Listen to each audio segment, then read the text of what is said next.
last week? Do you remember what I what I taught last week?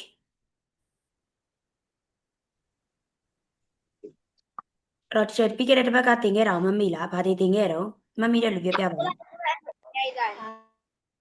Can should met. ကဲဟုတ်ပြီအဲ့တော့ပြီးတော့ teacher တို့ listening and speaking လို့တွားခဲ့သလားလို့နော်ဟုတ်လား ဟုတ်ပါတယ်ဟုတ်ပါတယ် ဟုတ်တယ်နော်အဲ့တော့ teacher တို့ဆက်ပြီးတော့တွားလိုက်ရအောင်နော် teacher သင်ပြီးသားတွေတော့ပြန်မခေါ်တော့ဘူးနောက်ကျနေမှာဆိုလို့နော်အဲ့တော့ teacher တို့ကနံပါတ် A ကိုပြီးခဲ့ပြီဟုတ်တယ်နော်နံပါတ် A ကိုပြီးခဲ့ပြီဟုတ်တယ်နော် ဟုတ်ပါတယ် Okay အဲ့ဆိုရင်နောက်နံပါတ် B ကိုတွားကြည့်ရအောင် Listen again and circle the correct answer. Listen again. ပြန်ပြီးတော့နားထောင်ပြီးရင် circle the correct answer. They have already given three options to choose. But you have to circle only the correct answer. You have to listen to the audio again. After that, you have to circle the correct one. So can you circle all? Everyone, can you circle all? Wait, ကြည်တွဲတွေဒီချက်မင်းနေကြလား no we cannot cycle ကြည်တွဲတွေကြည်တွဲ correct answer ကို cycle လို့ရမှာ အဲ့တော့ဘာလို့ရမှာလဲတော့ဒီချက်ဘာပြောလိုက်တယ်ခုန correct answer ကိုပဲ cycle လို့ရ Man မှာ ဖြေ cycle လောက်ရမှာ ပြီးတော့ကြဘာပြောလိုက်သေးရလဲ listen again ပြန်ပြီးတော့နားထောင်ရမယ်အဲ့ဆိုဒီချက်ကအဲ့ဒီအတန်လေးကိုဒီချက်တစ်ခေါက်ပြန်ပြီးတော့ဖွင့်ပြမယ်အဲ့ဆိုဒီချာလေးနားထောင်မယ်ဟုတ်ပြီနော်ဒီချာနားထောင်ပြီးတော့မှအဲ့လုပ်မယ်အဲ့တော့အရင်ဆုံးဒီချက်မဖွင့်ပြခင်မှာအရင်ဆုံးမိခွန်းအကျဉ်းချင်းဖက်လိုက်သူဘာပြောရလဲဘယ်ရွေးချယ်စရာ၃ခုကဘာတွေလဲဆိုတော့မိခွန်းအကျဉ်းချင်းဖက်လိုက်ပါအဲ့ဒါဖတ်ဖို့အတွက်ဒီချက်အချိန်1မိနစ်ပြီးမယ်အကျဉ်းချင်းလေးပဲဖတ်လိုက်မယ်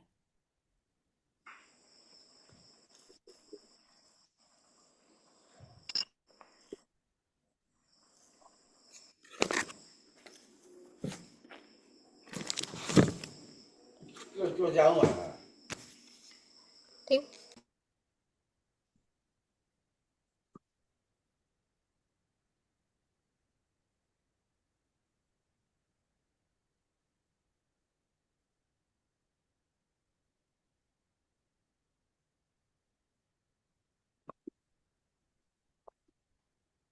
Unit 1, Good Manner. အဲ့တော့ဖတ်ပြီလား ဖတ်ပြီးပါပြီ အဲ့တော့အကျဉ်းချင်းလေးပဲဖတ်မယ်နော်ဟုတ်ပြီအကျဉ်းချင်းလေးဖတ်ပြီးပြီဆိုရင်ဒီချက်ကအခုသားတို့ဒီချက်အခုသားတို့သမီးတို့ကိုအတန်ဖိုင်လေးဖွင့်ပြမယ်ဒီချက်တင်နားထောင်မယ်နော်ဟုတ်ဒီချက်နားထောင်ပါမယ် 1D, Listening and Speaking. A. Listen to a radio program about good manners adopted in 4 countries. What advice does the travel expert give to the 4 people? Tick the pieces of advice mentioned in the program. The first one is done for you. Hello, welcome to our program, The Traveller's Guide. Last month, we asked our listeners who had planned to go abroad to send us their questions about good manners in other countries. We've invited our travel expert, Ko-Tu Ra, to answer the questions. Welcome to the program, Ko-Tu Ra. Thank you. Let's start our program. So, Ko-Tu Ra, the first question is from Dor Thin Thin, who is going to travel to Thailand next month. She wants to know what she should do when she first meets Thai people. Well, Da Thin Thin, most of the time shaking hands will be fine. But when someone gives you a why, that is a small bow with the hands held together close to the body, you must do like this. If the person is from lower social status than you, or she is younger than you, for example, a sales girl, you shouldn't return the why. Very useful advice, Ko-Tu Ra. The second question comes from Uni Ni, who is going to Japan at the end of this month. He asks if there is anything he should or shouldn't do in Japan. Okay, Unye. The Japanese culture is slightly different from the Myanmar culture. When the Japanese meet new people, They like giving business cards, but you need to read the card carefully, not just put it in your pocket. They never blow your nose in public areas. But the Japanese have the same manners like us. In Japan, you should take off your shoes when entering a house. And remember to place them neatly together facing the door you came in. That sounds like good advice for you, Yu Ni Ni. Our next caller is Ko Kyo Mo, who is going to Russia on business next week. He wants to know if there is any important thing he should not do in Russia. Absolutely, Ko Kyamo. The most important one to remember is not to shake hands in a doorway. Also, don't leave empty bottles on the dinner table in Russia. That's bad luck. Thank you, Kotu Ra. And we've got time for one more question. This is from Marnie La from Mandalay. She's going to South Korea on holiday. She would like to know how she should behave when she meets the Korean people for the first time. Well, Matni Lar, the most important thing to remember is that South Koreans like to bow a lot.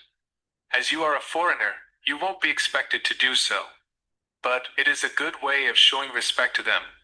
The deeper you bow, the happier you are. Very interesting, Kotu Ra. Thank you for your patience and joining us. My pleasure. Unit 2, Key to Happiness. 2D. Listening and speaking. Okay, everybody, have you done? ပြီးပြီလားနောက်တစ်ခါထပ်နားထောင်ဖို့လိုသေးလား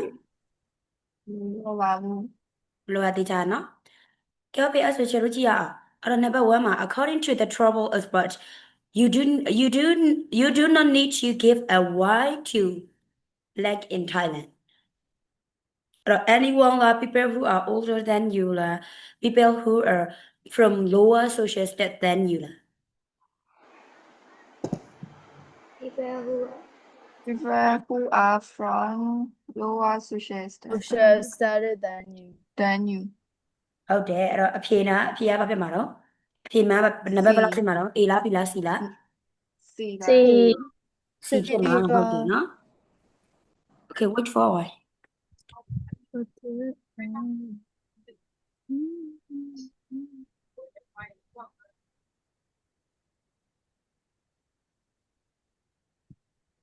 ဆိုတော့ number C ဖြစ်မှာဟုတ်ပြီအဲ့ဆိုရင်တော့ number 2လေးကိုကြည့်လိုက်အောင် The Japanese like black when they meet people for the first time အဲ့တော့ when they meet people for the first time သူတို့လူတွေကိုပထမဦးဆုံးအကြိမ်စတွေ့တဲ့အခါမှာတဲ့ Japanese တွေကဂျပန်တွေက like ပြုလုပ်လို့ရှိတယ်တဲ့ဘယ်လိုမျိုးလုပ်တာလဲ shaking hands လား give business cards လား saying hello လား given business cards ဟုတ်တယ် giving business cards Given business card. card. The answer is B B Okay. In Japan, you should take off blank first before entering someone's house. အဲ့တော့ဘာကိုချွတ်တင်တာတော့သူများအိမ်မဝင်ခင်မှာဖက်နှက်လားကိုယ်အင်ဂျီလားအုပ်ထုတ်လား your shoes Shoes. ဟုတ်တယ် A In Russia, leaving empty bottles on the dinner table is considered blank. Russia မှာဆိုလို့ရှိရင်တဲ့ဒီဘာမှမပါတယ်ပေါ့နော်ဘာမှမပါတယ်ပလင်းခုံကိုဒီညစာစပွဲပေါ်မှာတင်နေဆိုရင်အဲ့ဒါကိုဒီချေတော့ is considered ယူဆပါတယ်တဲ့ဘယ်လိုယူဆရလဲ good luck လား bad luck လား pointless လား pointlessness လား bad luck bad luck ဟုတ်တယ်ကဲမဟုတ်ဘူး bad luck ဆိုရဲကန်ဆိုးတာပေါ့နော် politeness ဆိုရင်ယဉ်ကျေးမှုလည်းမဟုတ်ဘူးပေါ့နော်အဲ့လိုမျိုးလေးတစ်ခုသွားမယ် okay now number 5ကိုကြည့်အောင် according to the trouble is what ဒီခရီးသွားကျွမ်းကျင်တဲ့လူတစ်ယောက်ပေါ့နော်ခရီးသွားကျွမ်းကျင်တဲ့လူတစ်ယောက်အနေနဲ့ပြောတဲ့အရာဆိုရင်တဲ့ the Korean are happy if they both very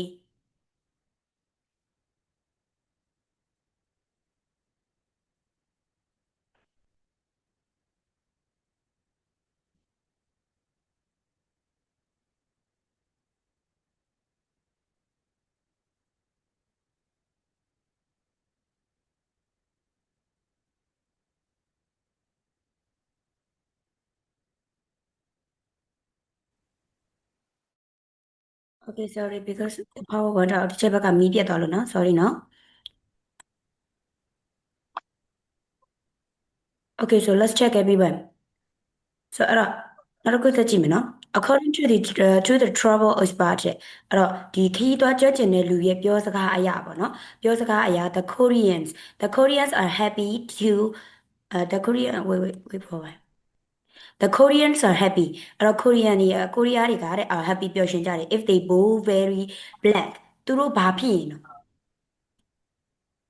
if they bow very မာကလို့ပို့ bow if they bow very blank အလွန်ကိုဘာဖြစ်ရင်ကိုရီးယားတွေကပျော်ကြတာတော့ A please ဘာလို့ဆိုတဲ့အမြင်ကျွန်တော်ဥညွတ်တာကိုပြောတာနော်ဘာလို့ဆိုတာကဥညွတ်တာကိုပြောချင်တာနော်အဲ့တော့ဘယ်လိုဥညွတ်ရင်သူတို့ကပျော်ကြတာတော့ deeply လား slowly လား quickly လား deeply deeply အဲ့တော့နက်ရှာရှာလေးလေးနက်နက်နဲ့ဥညွတ်တယ်ဆိုရင်ပေါ့နော်ကျွန်တော်ဖြည်းဖြည်းချင်းစီဥညွတ်တာလည်းမဟုတ်ဘူးမြင်မြန်ကြီးဥညွတ်လိုက်တာလည်းမဟုတ်ဘူးဒီကျွန်တော်အနေနဲ့ဒီစိတ်ထဲကနေလေးလေးနက်နက်လေးဥညွတ်လိုက်တယ်ဆိုရင်ဒါတွေသူတို့တွေကပျော်တယ်ပေါ့နော်အဲ့လိုမျိုးလေးရှိတယ် Okay, so number C ma in pace think of 3 examples of good manner and 3 examples of bad manners in our country. So then tell your examples to another pair of students. အဲ့တော့ကျန်နှစ်ယောက်တွဲမလုပ်ခိုင်းတော့တယောက်ချင်းစီပဲလုပ်ခိုင်းမယ်ဒီချက်တရားလုပ်ဖို့အချိန်2မိနစ်ပေးမယ်အဲ့တော့အချိန်2မိနစ်ပေးမယ်ဘာလို့ရမှာလဲဆိုရင်ကျဲတို့နိုင်ငံမှာရှိတဲ့ good 10မိနစ်ပေးမယ်10မိနစ်အများကြီးမပေး10မိနစ်ပဲပေးမယ်အဲ့တော့ကျဲတို့နိုင်ငံမှာရှိတဲ့ good manners 3ခုကိုဥပမာအရင်စဉ်းစားမယ်ပြီးရင်ကျဲတို့နိုင်ငံမှာရှိတဲ့ bad manners 3ခုကိုစဉ်းစားမယ်စဉ်းစားပြီးဒီချက်မေးတဲ့အခါကျရင်ပြန်ပြောရပါမယ်ရမလားအဲ့တော့ဒီချက်ကစပြီးစပြီးတော့ timer မှတ်တော့မယ်ပေါ့နော်ဒီချက်10မိနစ်စပြီးပါမယ်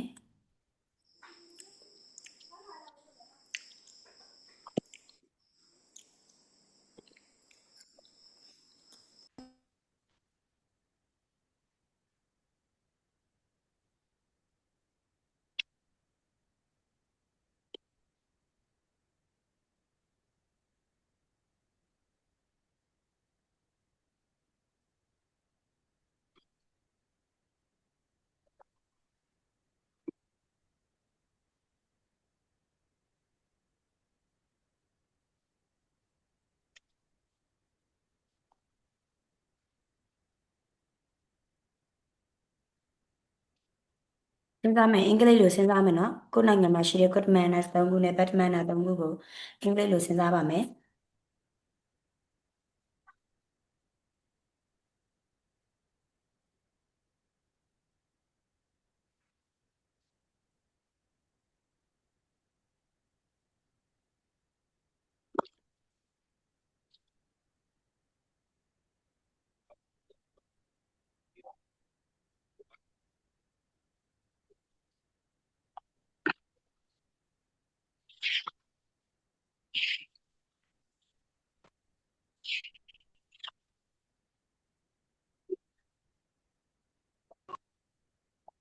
Okay, try that.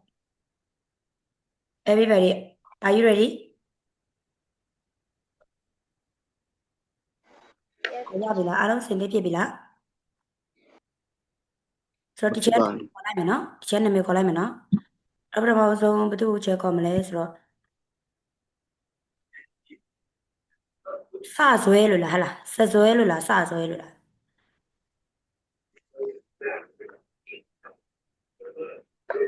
တာလာသမီးလာဒီချက်ပုံလေးကိုတိတ်မမြင်ရလို့လေနော်ကဲအဲ့တော့ပြောကြည့်ရအောင်ကိုတွေးထားတဲ့ good manner 3ခုနဲ့ဒီချက်တို့နိုင်ငံမှာရှိတဲ့good manners 3ခုနဲ့ bad manners 3ခုကိုပြောကြည့်ရအောင်ဘာတွေတော့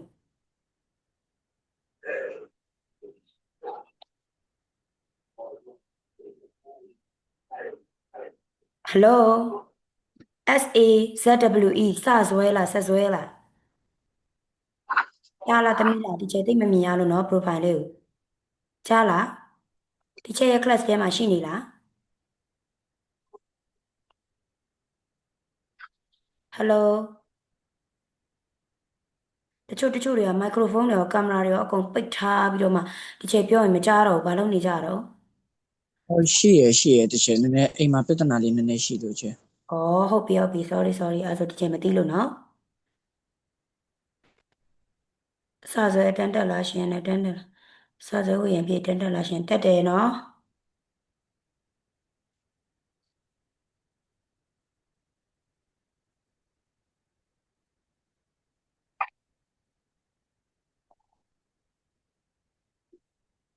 โอเคတားလေးရလား ဟုတ်ရတယ်ချင်ဘာလို့မေးလိုက်တာမရှိချက်လောက်ပြန်ပြောပြပါလားချင် ဟုတ်ပြီဒီချက်မသိလို့နော်ခုနတားလေး ဟုတ်ချင်ရပါချင် ဟုတ်ပြီအဲ့ဆိုဒီကျတို့နိုင်ငံမှာရှိတဲ့ good manners 3ခုနဲ့ bad manners 3ခုကိုပြောရမယ်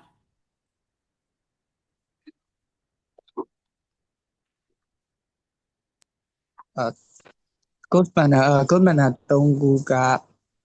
ကျယ်ဝါပြင်အင်္ဂလိပ်လိုပဲပြောမှာလားရှင် ဟုတ်တယ်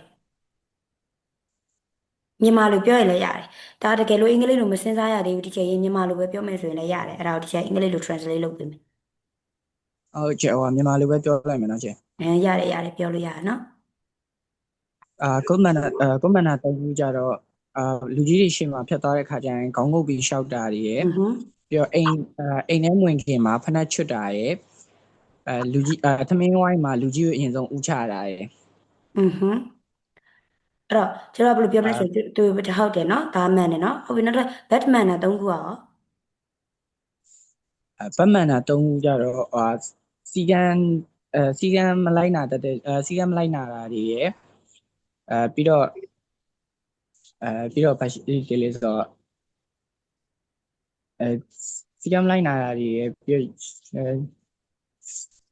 ဆုံးတာလေးစဉ်းစားတာပြီးမိပါလူကြီးလူငယ်တွေကအခုနောက်ပိုင်းလူကြီးဘောမျိုးသေးလာတာတွေရယ်ပြီးတဲ့အခါကျတော့တန်ရှင်းညာကင်းတန်ရှင်းညံဖြစ်နာတွေရယ် ဟုတ်ပြီမေးရကွာလာလိုက်ပြလိုက်နေ So everybody so can you hear me Hello ရပါတယ် ဟုတ်ပြီနော်အဲ့တော့တစ်ချက်ပြောလိုက်မယ်နော်အဲ့တော့သူပြောတာကဒါလေးပထမတစ်ခုပြောတာက good manner ထဲမှာဆိုကျွန်တော်လူကြီးရှိဖြတ်လျှောက်သွားတဲ့ခါမှာခေါင်းငုံနေတာပေါ့နော် bowing your head when you pass in front of their elders ခုရှိရပေါ့နော်ပြီးနောက်တစ်ခုကျတော့ဘာလဲဆိုလို့ရှိရင်လူကြီးရှိသွားတဲ့ခါမှာခေါင်းကိုဖြတ်ချက်သွားတာပြီးရင် taking off your shoes before you enter the other's house အဲ့တော့before entering the other's house အဲ့တော့တခြားလူရဲ့အိမ်ကိုမဝင်ခင်မှာကိုယ့်ရဲ့ဘာလဲဆိုလို့ရှိရင်ဖက်နှက်ကိုချွတ်လိုက်တာပေါ့နော်ကိုယ့်ရဲ့ဖက်နှက်ကိုချွတ်လိုက်တာအဲ့ဒါရှိမယ်နောက်တစ်ခုကကျတော့ဘာလဲဆိုလို့ရှိရင်သူကတားလေးပြောသွားတာနေပါဦးဘာပြောတာအမှတ်မိလား ဟုတ်ကျဲသမင်းဝိုင်းမှာလူကြီးကိုဥချတာရယ် ဟုတ်တယ် let the elders eat first before you eat ဟုတ်တယ်နော်အဲ့တော့တချို့ကိုမစားခင်မှာတခြားကိုအခက်အကြီးကိုအရင်ဆုံးဘာလုပ်ခိုင်းမှာလဲဆိုရင်စားစီမှာပေါ့နော်အဲ့လိုမျိုးလေးပေါ့ကဲဟုတ်ပြီအဲ့ဆိုလို့ရှိရင်တချို့နောက်တစ်ယောက်ကိုတချို့ခေါ်မိလိုက်တော့မယ်နော်ဟုတ်ပြီဒါလေးကြော်စင်ဝင်းထွန်းလက်ထောင်လာတာတချို့တွေ့တယ်ပြောပါ good manner 3မျိုးပြီးတော့be polite to other အခြားသူများကိုယဉ်ကျေးတာဆက်ဆံတာ တချို့နိုင်ငံရဲ့ယဉ်ကျေးမှုပေါ့နောက်တစ်ခုကကျတော့ respect your elder လူကြီးမိဘများကိုလေးစားတယ်နောက်တစ်ခုက help people in need အကူအညီလိုအပ်တဲ့လူတွေကိုကူညီတယ် ဟုတ်တယ်အဲ့တော့ကျွန်တော်တို့ကဒီလူကြီးတွေကိုလေးစားရတယ်ဆိုတဲ့နေရာမှာတစ်ခုပြောမယ်နော်အဲ့တော့ကျွန်တော်မြန်မာနိုင်ငံမှာသူများနိုင်ငံတွေကျွန်တော်ဒီမိုကရေစီစနစ်ဖြစ်သွားတဲ့ခါမှာသူတို့အသက်16နှစ်ပြည့်ရင်မိဘရဲ့ထိချုံမိအောက်ကနေလွတ်သွားပြီလို့သူတို့ထင်တယ်ပေါ့နော်သူတို့ထင်တယ်မို့သူတို့နိုင်ငံရဲ့အယူအဆအရာပေါ့နော်ဘာလို့ဆိုသူတို့ကဒီမိုကရေစီနိုင်ငံဖြစ်သွားတဲ့အတွက်16နှစ်ပြည့်သွားရင်မိဘရဲ့ထိချုံမိအောက်ကလွတ်တယ်ဆိုရင်သူတို့16နှစ်ပြည့်သွားပြီဆိုတော့သူတို့လှုပ်ချင်တာကိုလှုပ်တယ်မိဘကထိချုံလို့မရတော့ဘူးမိဘကဒါမလုပ်နဲ့လို့ပြောရင်လေသူတို့ကလှုပ်ချင်ရလှုပ်သွားတယ်ပေါ့အဲ့လိုမျိုးဒါပေမဲ့မယူသေးဘူးလို့ပြောတာမဟုတ်တချို့ကောင်းတဲ့လူတွေအတွက်ကြတော့လေဘယ်လိုဖြစ်တယ်လဲဆိုရင်သူတို့ရဲ့ဘဝတက်လန်တဲ့သူတို့လုံနိုင်တယ်တချို့ကလေးတွေကြတော့လေနားလည်မှုလွဲပြီးတော့မှဘယ်လိုဖြစ်လဲဆိုလို့ရှိရင်မိဘကိုပေါ့နော်ငါတို့မိဘကိုပြန်ပြီးတော့ဂရုစိုက်စာမလို့တော့ငါတို့အသက်ပြည့်ပြီငါတို့လှုပ်ချင်အောင်လှုပ်လို့ရပြီဆိုတဲ့ပုံစံမျိုးလေးတွေရှိရပေါ့နော်ကျတို့နိုင်ငံကကျတော့အဲ့လိုဒီမိုကရေစီရဲ့လို့တတန်ကြီးမတက်မှတ်ထားသေးတာဖြစ်တဲ့အတွက်ကျတို့နိုင်ငံမှာဆိုရင်မိဘတွေက16နှစ်ပြည့်လို့မပြောနဲ့အိမ်အောင်ကြပြီးသွားတဲ့အထီအောင်ကျတို့မိဘတွေကလိုက်ပြီးတော့ဝင်ပါဆွတ်ဖက်လို့ရသေးတယ်ပေါ့အဲ့လိုမျိုးသဘောလေးရှိရပေါ့နော်အဲ့တော့လူကြီးမိဘကိုယူသေးပုံယူသေးချင်းရတယ်ကွာတယ်ပေါ့နော်အဲ့ဒါလေးတစ်ခုပေါ့ကဲဟုတ်ပြီအဲ့ဆိုလို့ရှိရင်နောက်တစ်ယောက်ဘယ်သူရှိတယ်နောက်တစ်ယောက်ဘယ်သူပြောချင်သေးတော့ bad manner မပြောရတော့ဘူး sorry so ဟုတ်ပြီပြောမယ်ဒါလေး bad manner bad manner ကြတော့being rude to other အခြားသူများကိုရိုင်းပြတာဆက်ဆံတာပြီးကြတော့နောက်တစ်ခုက no respecting and လူကြီးမိဘများကိုမလေးစားတာ နောက်တစ်ခုကတော့ telling lie လိမ်လည်ပြောဆိုတာတွေ အဲ့ဒီလိမ်လည်ပြောဆိုတာကတော့တချို့နိုင်ငံထဲမှာမဟုတ်ဘူးဟုတ်တယ်မလားတစ်ကမ္ဘာလုံးမှာနှီးပါရှိနေတာဟုတ်တယ်မလားအဲ့တော့သားတို့သမီးတို့တော့မလိမ်ဘူးတဲ့လူရှိသလားမရှိဘူးเนาะ ရှိပါ လူမိုင်လိန်ဘူးတဲ့လူကတော့ရှိရပဲဟုတ်တယ်မလားအဲ့တော့လိန်နာတော့မကောင်းဘူးဆိုတာသိပေမဲ့လည်းမှုသားမပါလိန်ကမချောဆိုတဲ့အတိုင်းပဲဒါတို့သမီးတို့တချို့တရေလိန်မှာကျတော့လိန်မရမယ့်အရာတွေရှိကိုရှိနေတယ်ဗောနော်အဲ့လိုမျိုးလေးတွေရှိတယ်ကဲဟုတ်ပြီအဲ့ဆိုလို့ရှိရင်ဒီချက်ဒီအပိုင်းလေးကို skip လိုက်တော့မယ်နော်အရန်အချိန်ကြီးယူသွားမှာဆိုလို့နော်အဲ့တော့ discuss the following questions in groups then present your advice to the rest of the class using the useful language phrases in the box အဲ့တော့ teacher တို့ useful languages language ကိုဒီမှာပေးထားတယ်သူအောက်မှာပေးထားတယ် giving advice အကြံဉာဏ်ပေးတဲ့အခါမှာပေါ့နော်အကြံဉာဏ်ပေးတဲ့အခါမှာလူတစ်ယောက်ကိုဘယ်လိုမျိုးပေးရမလဲဆိုတဲ့စကားလုံးအသုံးအနှုန်းလေးဒီအောက်မှာပေးထားတယ်အဲ့တော့အဲ့ဒီဟာလေးတွေကိုသုံးပြီးတော့မှသားတို့သမီးတို့ကဒီမေးခွန်းလေးကိုဖြည့်ပေးရမှာပေါ့နော်မေးခွန်းလေးဖြည့်ပေးရမှာမေးခွန်းကဘာမေးလဲဆို what advice would you give foreigners coming to live and work in your country or what advice ဘယ်လိုမျိုးအကြံပေးမလဲ would you give ဘယ်လိုမျိုးအကြံပေါ့နော် would you give ဆိုတော့ပေးခြင်းတယ်လေဘယ်လိုမျိုးအကြံမင်းပေးခြင်းတယ်လေ foreigners နိုင်ငံသားသားတွေကိုဘယ်လိုနိုင်ငံသားသားလဲ coming to live and work in your country ကိုယ့်ရဲ့နိုင်ငံမှာမင်းတို့ရဲ့နိုင်ငံမှာလာပြီးတော့နေထိုင်ပြီးတော့အလုပ်လုပ်မယ်ပေါ့နော်အလုပ်လုပ်မယ် foreigners တွေကိုဒီမင်းဘယ်လိုမျိုးအကြံပေးခြင်းတယ်လေတဲ့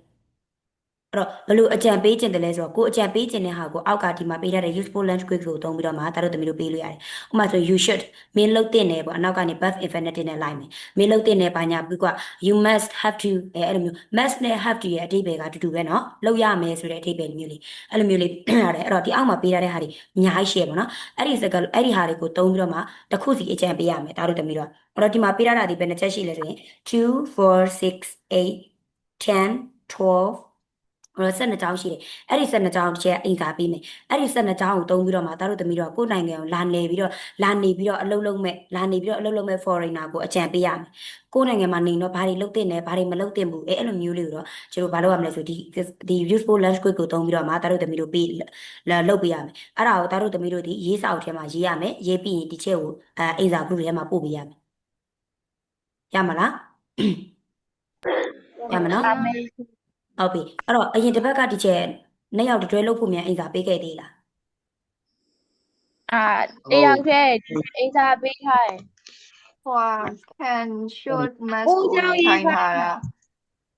can should must ကိုရေးခိုင်းထားတာ အဲ့ should must ကိုရေးခိုင်းတာလား ဟုတ်တယ်ကို ဟုတ်ပြီ ကြောင်း အဲ့ဆိုလို့ရှိရင်မပြီးသေးတဲ့လူရောရှိလား ရှိပါဘူး မရှိပါဘူးတေးကြလားဒီချက်နာမည်ခေါ်တော့မယ်နော်ကြိုက်တဲ့လူခေါ်တော့မယ်နော် ဟုတ်ရပါပြီ Okay so တိုင်းတမီလေးတိုင်းဒီချက်တမီလေးရေးထားတဲ့အိမ်စာလေးဖတ်ပြပါအောင်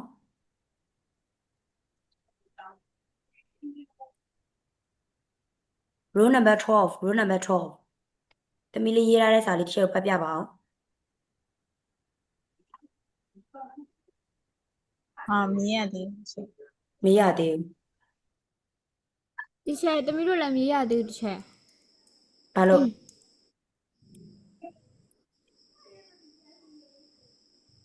ဆမသမီးလည်းမရသေးဘူးဟိုလေအိမ်ပြောင်းဖို့လုပ်နေလို့သမီးကကြတော့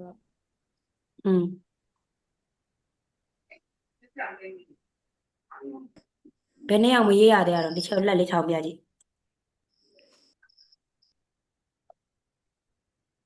တယောက်ရှိသွားရင်နောက်ထပ်ကောမရေးရသေးတဲ့လူလက်လေးထောင်ပြကြည့်မယ်ဒီချက် အတင်းလက်မထောင်တက်လို့ လက်မထောင်တယ်လို့ဟုတ်ပြီ3ယောက်ပြီးရင်ရော သမီးလည်းမထောင်တက်လို့ရှင် ဟုတ်ပြီ4ယောက်ပြီးရင်ရော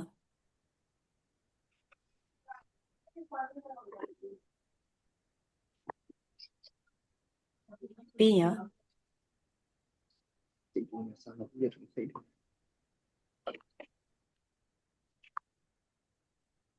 ဒါပဲလား4ယောက်ပဲလား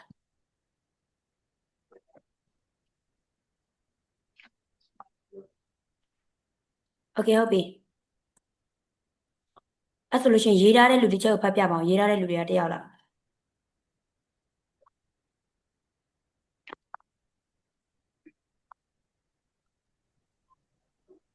တီချာသမီးဖတ်ပြ ဟုတ်ပြီဖတ်ပြပါ You must study hard for the exam အဲ့ဒါ if for ဆိုတာ infinity ကအဲ့ဒါ infinity တီချာ အဲ့ဒါ must infinity ဟုတ် ဒါပေမဲ့ဟို negative ကကြတော့ she must not be late for school ပြီးတော့နောက်တစ်ကြောင်း imperative သူက must she go to school tomorrow နောက်တစ်ကြောင်းက can နဲ့စာတီချာ ဟုတ်ပြီသမီးပြော I can swim very well ပြီးတော့နောက်တစ်ကြောင်းကကြာ she does not like spicy food she does not like spicy food သမီးခံကိုရေးနေရလားလား ဟုတ်တယ်တီချာ can ဝေးနေရ can ရဲ့ negative ကို ခံရဲ့ negative ဆိုတော့သမီး cannot can ကိုပဲပြန်သုံးပြီးတော့ချေလို့ရေးပေးရမှာနော် cannot လို့ပြရမှာအဲ့တော့သမီးကဒီလိုရေးရမလားချေတို့တစ်ချက်လောက်ကြည့်လိုက်မယ်နော်သမီးလေးရေးရတာက she does not like မ like တာတော့ ရှာ she does not like she does not like spicy food spicy food ဟုတ် အဲ့တော့ဒါသမီးရေးရတာကအငင်းတော့အငင်းပဲ negative တော့ negative ပဲဒါပေမဲ့တချို့တို့အနေနဲ့ can ကိုသုံးထားတာမဟုတ် do did ဆိုတဲ့ helping verb ကိုသုံးထားတာပေါ့နော်အဲ့တော့တချို့တော့ကအဲ့ဒါကိုရေးမယ်ဆိုလို့ရှိရင်ကျတော့ဘယ်လိုရေးမလဲဆိုရင် can ကိုသုံးမယ်ဆိုရင် she that's နေရာမှာကျတော့ can ဝင်ပြရမယ် she cannot အဲ့တော့ like နဲ့မတွဲဘူးမကြိုက်နိုင်ဘူးလို့မတွဲဘူးတချို့တော့မစားနိုင်ဘူးလို့ပြောမယ်အဲ့တော့နိုင်တာနဲ့တွဲရင်မကြိုက်နိုင်ဘူးဆိုတာတိတ်ပြီးတော့မရှိဘူးလေဟုတ်တယ်မလားအဲ့လိုမျိုးမစားနိုင်တာတို့မအိပ်နိုင်တာတို့အဲ့လိုမျိုးပဲရှိရတယ်ဟုတ်တယ်မလားအဲ့ဆိုတော့အဲ့ဒါကိုချက် eat ပြောင်းလိုက်မယ် she cannot eat spicy food ဟုတ် သမီးလေးအဲ့လိုလေးပြောင်းပေးလို့ရမလားဒီချက် ဟုတ်ရပါတယ်တီချာ ဟုတ်ပြီ ပြီးတော့နောက်တစ်ကြောင်းကဆက်ပြောရမလားတီချာ can you speak English can you eat can we speak English can you speak English ဟုတ် ပြီးလို့ရှိရင် should ဟုတ်နောက်တစ်ကြောင်းက should နဲ့စာတီချာ ဟုတ်ပြီ should က we should respect our teacher ပြီးတော့နောက်တစ်ကြောင်း he should not leave you should not လိန်ပြောတာတီချာ he should not leave လိန်မပြောသင့်တာ okay ဟုတ်ပြီးတော့ she တောင်းပြတယ် should I help you should I help you or should I help you ဟုတ် okay so မှန်တယ်နော်သမီးလေးဟိုဒီချောင်းလေးပဲတစ်ချက်ပြင်ပေးဦးမယ်နော်ကဲဟုတ်ပြီ everybody let's give a big hand for your friend Yeah, teacher. yes so Tami, what's your name? Tanda. So, okay. So the students who have finished homework, teacher will give you 1 point each. So at the end of the semester, you will get the one who got the highest point, you will get the award. Okay? So, okay, this time you wanna tell me? ဟိုတချက်သမီးကလေအင်စာကိုလေအဲ့ဒီရေးထားဗာလေpositive I mean affirmative အပိုင်းနဲ့ပဲရေးထားလိုက်တာသူက line mass ရခံရရှုရကိုယ့်ရဲ့ optional နဲ့ပဲကိုရေးဆိုတော့လေ affirmative ပဲသုံးထားလိုက်တာပြန်ရေးလိုက်ရမှာရှင် affirmative ပဲရေးထားမိသေးရအနောက်ကတမီအောက်က negative နဲ့ interrogative ကိုမရေးရသေးဘူးအဲ့လိုမျိုးပြောရလားတကယ်ဟုတ်လား ဟုတ်တယ်သူက on sentence ပဲအဲ့လိုလုပ်လို့ရတယ်ဆိုတော့ဒါ affirmative ပဲရေးလိုက်တော့ကော ဟုတ်ပြီအဲ့ဆိုဒီလိုလုပ်ကြ everybody အဲ့တော့မပြီးတဲ့လူကများနေတယ်ဆိုတဲ့အခါကျတော့ဒီချက်ကဒီလိုလုပ်မယ်ဒီတစ်ပတ်မှာပြီးသွားတဲ့လူတွေကဒီချက်စာတင်ချိန်ပြီးရင်ဒီချက်ကိုနာမည်လေးလာပို့တာ group ထဲမှာmonitor အကျမ်း monitor ဒီချက်ကိုကျေးဇူးပြုပြီးတော့မှအဲ့ဒီတစ်ပတ်မှာပြီးတဲ့အင်စာပြီးတဲ့လူရဲ့နာမည်လေးကောက်ပြီးတော့ဒီချက်ကို private မှာလာပြီးတော့ပို့ထားပေးပါအဲ့ဒီလူတွေကိုဒီချက်1 point စီပေးမယ်အဲ့တော့မပြီးသေးတဲ့လူတွေကိုဒီချက် chance အနေနဲ့တစ်ခုပေးလိုက်မယ်နောက်တစ်ပတ်ဒီချက်အချိန်ကပြောပြ ဟုတ်ပြီနော်အဲ့တော့ဒီတစ်ပတ်တစ်ချက်ပေးမဲ့အိမ်စာနဲ့ပေါင်းပြီးတော့အဲ့တစ်ပတ်ကအိမ်စာနဲ့ဆိုများတော့များသွားမယ်ဟုတ်ပြီနော်များတော့များသွားမယ်ဒါပေမဲ့သားတို့သမီးတို့အဲ့လိုမများချင်ဘူးအကျွေးမတင်ချင်ဘူးဆိုရင်တနေ့စာတနေ့ကိုပုံမှန်လို့ဖြစ်အောင်လုပ်ပေးပါရမှာလား ကြားပါပြီ ဟုတ်ပြီနော်အဲ့တော့ဒီချက် chance ပေးတဲ့အနေနဲ့ဒီချက်နောက်တစ်ပတ်ထိအခြေယူလိုက်မယ်နော်အဲ့တော့နောက်တစ်ပတ်မှမပြီးဘူးဆိုလို့ရှိရင်တော့အဲ့တော့ဒီချက်လည်းမတက်နိုင်တော့ဘူးဒီချက်လည်းအတက်နိုင်ဆုံးလုပ်ပေးတာပဲဟုတ်တယ်မလား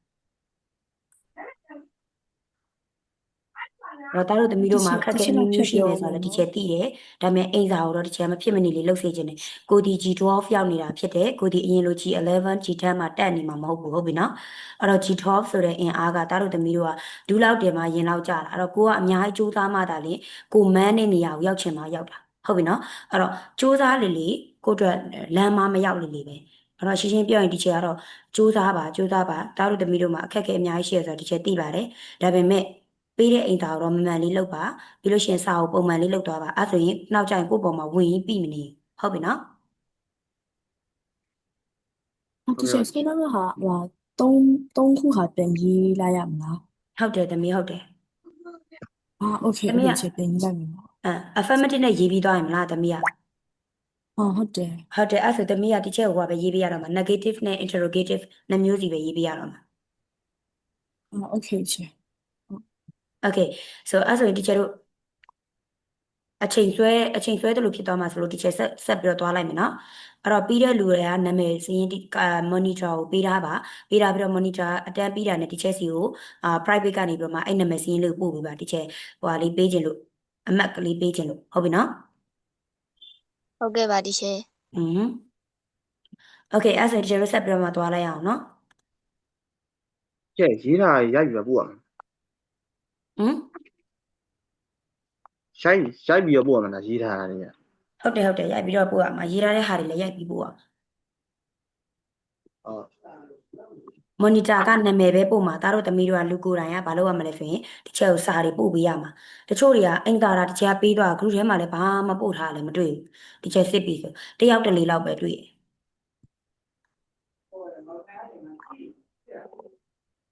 ကဲတော့ဒီခုအိမ်စာဒီမှာတစ်ခုတွေ့ပြီနော်ချက်ပြောပြီးသားအဲ့တော့ဒီဥစ္စာကိုယ့်နိုင်ငံကို foreigner တွေလာတဲ့အခါမှာဘယ်လိုမျိုးအကြံဉာဏ်ပေးမလဲဆိုတဲ့အဖြေနဲ့ပတ်သက်ပြီးတော့ဒါတို့သမီးတို့ဒီမှာ1 2 6 8 10 12ချက်ရှိတယ်အဲ့ဒီ12ချက်ကိုသုံးပြီးတော့မှ12ကြောင်းစာကြောင်းတိစောက်ပြရပါမယ်ဒီချိန်ဟုတ်ပြီနော်ကဲဟုတ်ပြီအဲ့တော့ကျွန်တော်နံပါတ် E ကိုသွားလိုက်မယ်နော် work in pairs say whether the following manners A to C are good or bad in the situation given below give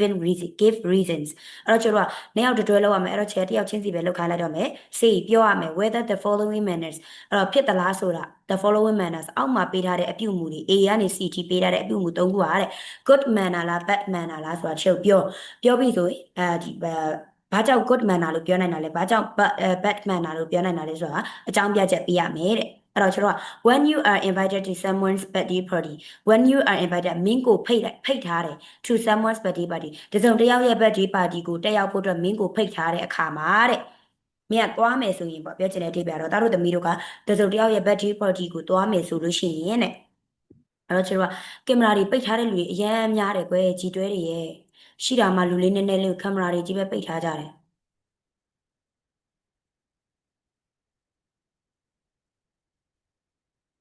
အဲ့တော့မင်းတို့ကကင်မရာပိတ်ထားတော့ဒီချက်ကဘာကိုကြည့်ပြီးဘယ်လိုသင်ရမှာလဲမသိတော့ကြည့်လိုက်ကင်မရာပိတ်ထားတဲ့လူတွေကြီးပဲ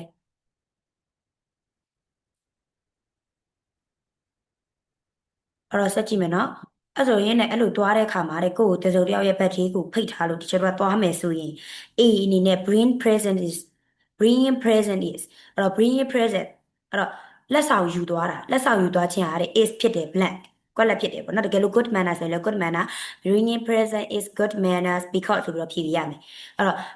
တကယ်လို့ bringing present က bad manner ဖြစ်တယ်ဆိုရင် bring present is bad manner because အဲ့လိုသွားရမယ်ပြီးရင်နောက်နံပါတ် B မှာ complaining about the food is အဲ့တော့ကျွန်တော်သူများရဲ့ birthday ကိုသွားပါတယ်ဆိုသူများကြွေးတဲ့ဟာလည်းစားကြည့်တယ်သူများရဲ့အဲ့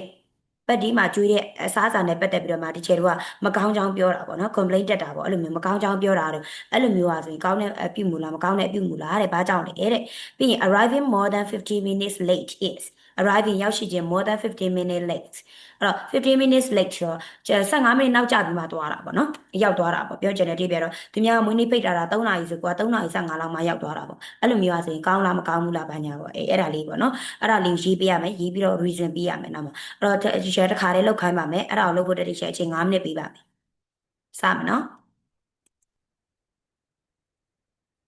ပြီးရင် teacher နာမည်ခေါ်ပါမယ်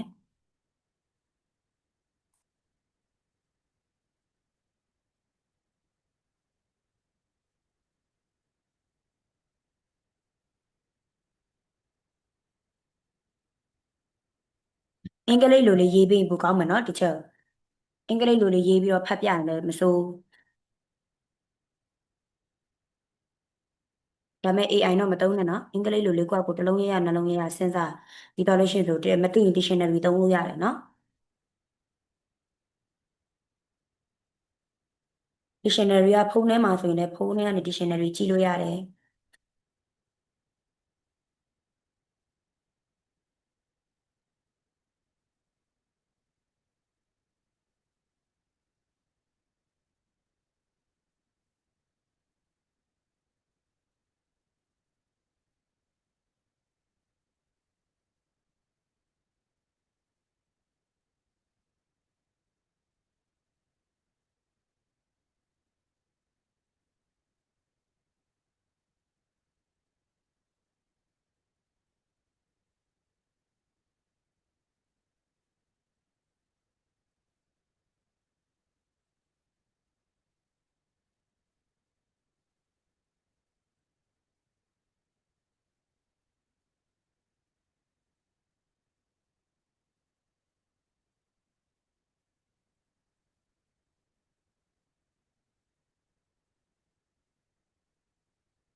စာမေးလို့ဒါမဖြေမိရမျိုးဆိုချက်လောက်ခွင့်လုပ်ပေးပါချေဒါဒီဘက်မှာနည်းနည်းအိမ်မှာပြဿနာလေးနည်းနည်းရှိနေလို့ပါချေရပါတယ်ဘာမှမဖြစ်ဘူးနော်အဲ့လိုမျိုးဆိုဒီချက်အကြောင်းသိရရင်ဘာမှမဖြစ်ဘူးဟုတ်ပြီလား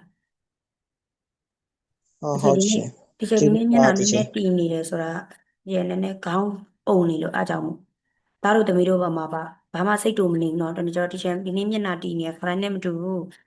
ဒီချက်ကစိတ်ဆိုးနေရလို့ထင်နေမှာဆိုလို့ဒီချက်ကခေါင်းနည်းနည်းအုံနေလို့မျက်နှာတည်နေ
Okay everybody အချိန်ပြည့်ပါပြီအဲ့တော့သားတို့သမီးတို့ရေးပြီးပြီလို့တော့ထင်တယ်ရေးပြီးပြီလား ပြီးပါပြီ ဒီချက်သားတစ်ချောင်းကြံနေတယ်ဒီချက် ဟုတ်ပြီရေးအဲ့ဆိုဒီချက်တခြားလူကိုအရင်မေးနေမယ်နော်ဒါရေးနေတော့ဟုတ်ပြီလား ဒီချက်သားတစ်ချောင်းကြံနေလို့ဒီချက် ဟုတ်ပြီသားလေးဟုတ်ပြီဒါရေးလို့ရတယ်နော်ဒီချက်တခြားသမီးလေးတွေကိုမေးလိုက်မယ်နော်ဒါရေးနေတော့ပြီးကြရင်သားလည်းပြန်လာလိုက်မယ်နော် Okay so သမီးလေးဒီချက်နာမည်ခေါ်တော့မယ်နော်အဲ့ဆိုတော့ဒီတစ်ခေါက်ကဒီချက်ဘယ်သူ့ကိုမေးမှလဲဆိုတော့ရွံးမေအောင်သမီးလေးရွံးမေအောင်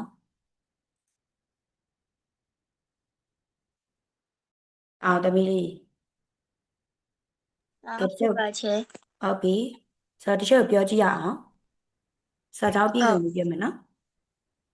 ဟုတ်ချေဟိုလေသမီးစာကြောင်းတော့တိတ်မစီတော့ဘူးဒီတိုင်းအတူလေးပဲသမီးနားလေတလောက်ရေးထားလေးပြောမယ်နော်ချေ ရတယ်ဘာမှမဖြစ်ဘူးသမီးလေးပြောလို့ရတယ်နော် bringing present is goes manner အဲ့ဟိုလက်ဆောင်ယူလာခြင်းကောင်းတဲ့အပြုအမူဖြစ်တယ် because ဘာကြောင့်လဲဆိုတော့ it show you are left for the horse အဲ့လိုယူလာခြင်းကမင်းရဲ့အဲ့ဟိုမွေးနေ့ရှင်ဘောကိုထားတဲ့နှစ်သက်မှုကိုဖော်ပြတဲ့အနေမှာအသုံးပြုသလိုမျိုးဖြစ်တယ် ဟုတ်တယ် it shows your love to the host ဟုတ်တယ်နော်အဲ့တော့ host ဆိုတာ HOST host ဆိုတာတချို့တို့ဒီ Zoom meeting တွေမှာဆိုရင်စပြီးတော့teacher ဆိုရင်ဒါ host ပဲလက်ခံတဲ့လူပဲဟုတ်တယ်မလားအဲ့လိုပဲမွေးနေ့ပါတီဘုံမှာဆိုရင်မွေးနေ့ကိုကျင်းပတဲ့လူက host ဟုတ်လားအဲ့လိုပြောဟုတ်လားသမီး ဟုတ်ပါတယ်ရှင် ဟုတ်ပြီအဲ့တော့အဲ့ဒီမွေးနေ့ကိုကျင်းပတဲ့လူကိုကိုယ့်ရဲ့သူ့ကိုနှစ်သက်တယ်ဆိုတဲ့အကြောင်းပြလိုက်တဲ့ပုံစံမျိုးလေးပေါက်တယ်ပေါ့ဟုတ်တယ်သမီးရတယ်မှန်တယ်နောက်နံပါတ် B ပြောကြည့်ရအောင်အဲ့ဆိုဒီချက်နံပါတ် B ကိုနောက်တစ်ယောက်ခေါ်လိုက်မရလား ဟုတ်ကဲ့ရပါတယ်ချေ ရနော်ကဲဟုတ်ပြီအဲ့ဆိုရင်ဒီချက်နံပါတ် B ကိုနောက်တစ်ယောက်ခေါ်လိုက်မယ်နော်သမီးလေးဝင့်ဝါဖူးဒီချက်နံပါတ် B လေးပြောကြည့်ပါဦး ဟုတ်complaining about the food is a bad manner because the one who cook it will be sad when they hear about the complaint. Yes of course အဲ့တော့ဒီ complaint အကြောင်းကိုဒါချက်တဲ့လူကကြားသွားမယ်ဆိုရင်ဘာဖြစ်နိုင်မလို့စိတ်ထဲမှာဝမ်းနေသွားနိုင်မယ်အဲ့တော့သူများဝမ်းနေအောင်လုပ်တာဒီကောင်းတဲ့အပြုမူလားမကောင်းတဲ့အပြုမူလား မကောင်းတဲ့အပြုမူပါ အဲ့တော့ဒီချေတို့အားလုံးသိတယ်ဟုတ်တယ်မလားသူများဝမ်းနေအောင်လုပ်တာမကောင်းတဲ့အပြုမူဆိုတာချေတို့သိတယ်ကဲဟုတ်ပါပြီတော်ပါတယ်ကဲအဲ့ဆိုဒီချေဟောနော်နောက်ထပ်ဘယ်သူနောက်ဆုံးမေးခွန်းလေးကိုဘယ်သူပြောချင်တော့နောက်ဆုံးတစ်ချောင်းကိုဘယ်သူပြောချင်တော့ volunteer ရှိသလား ဟုတ်ပြီသားပါဒီချက် ဟုတ်ပြီအဲ့ဆိုဒါလေးပြောမယ် ဟုတ် So that camera, can you turn on your camera? So ကျခဏပြောနေတာဒီကျလဲပြင်ပန်းလာပြီကျလဲထပ်ပြီးတော့ပြော အော အောင် င်ကြသားလို့ တကယ်ဟိုဖြစ်လာပြီသားတို့သမီးတို့အားလုံးဒီပါကင်မရာတွေပိတ်ထားကြတာကျတကယ်မပြောတော့လောက်ကြည့်ကြ အောင်ကြသားလို့ချက် ဟုတ်ပြီ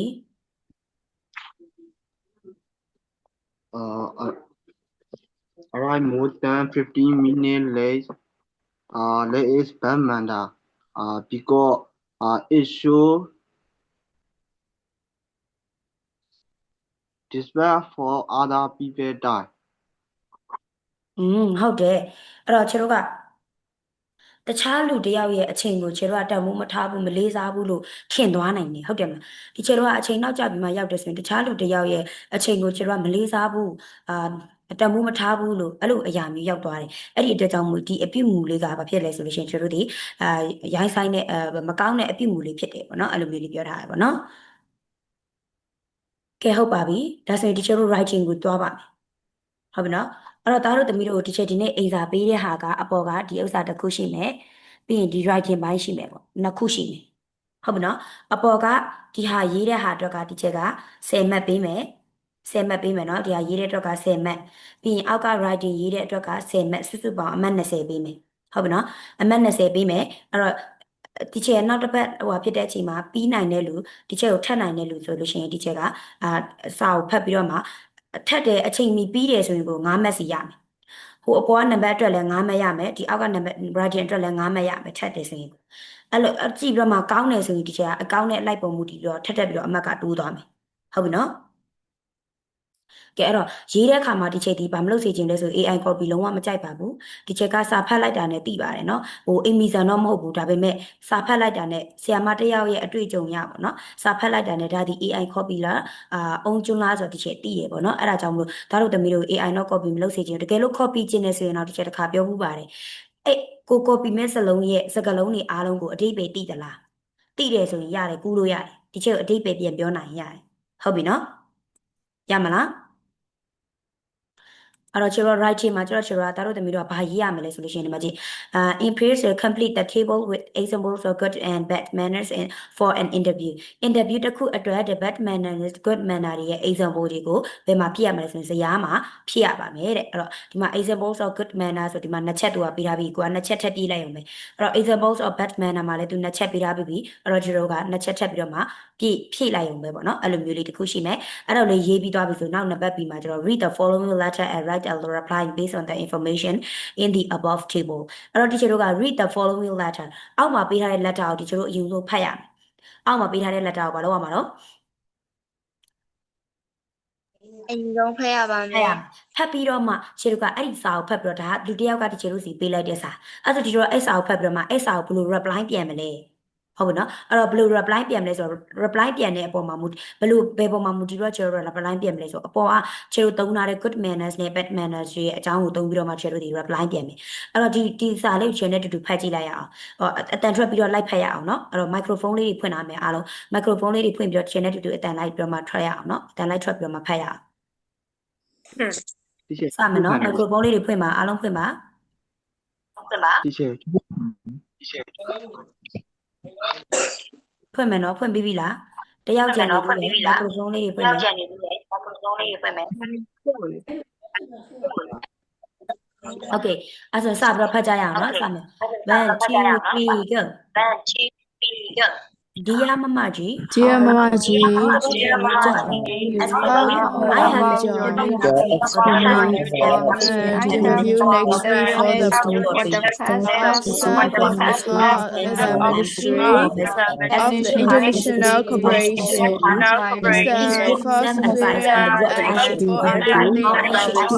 first you have that interview and suggestions advice on what I should say, how I should behave in the interview, where I need to learn how. Advice and suggestion would be beneficial, like you with the milling.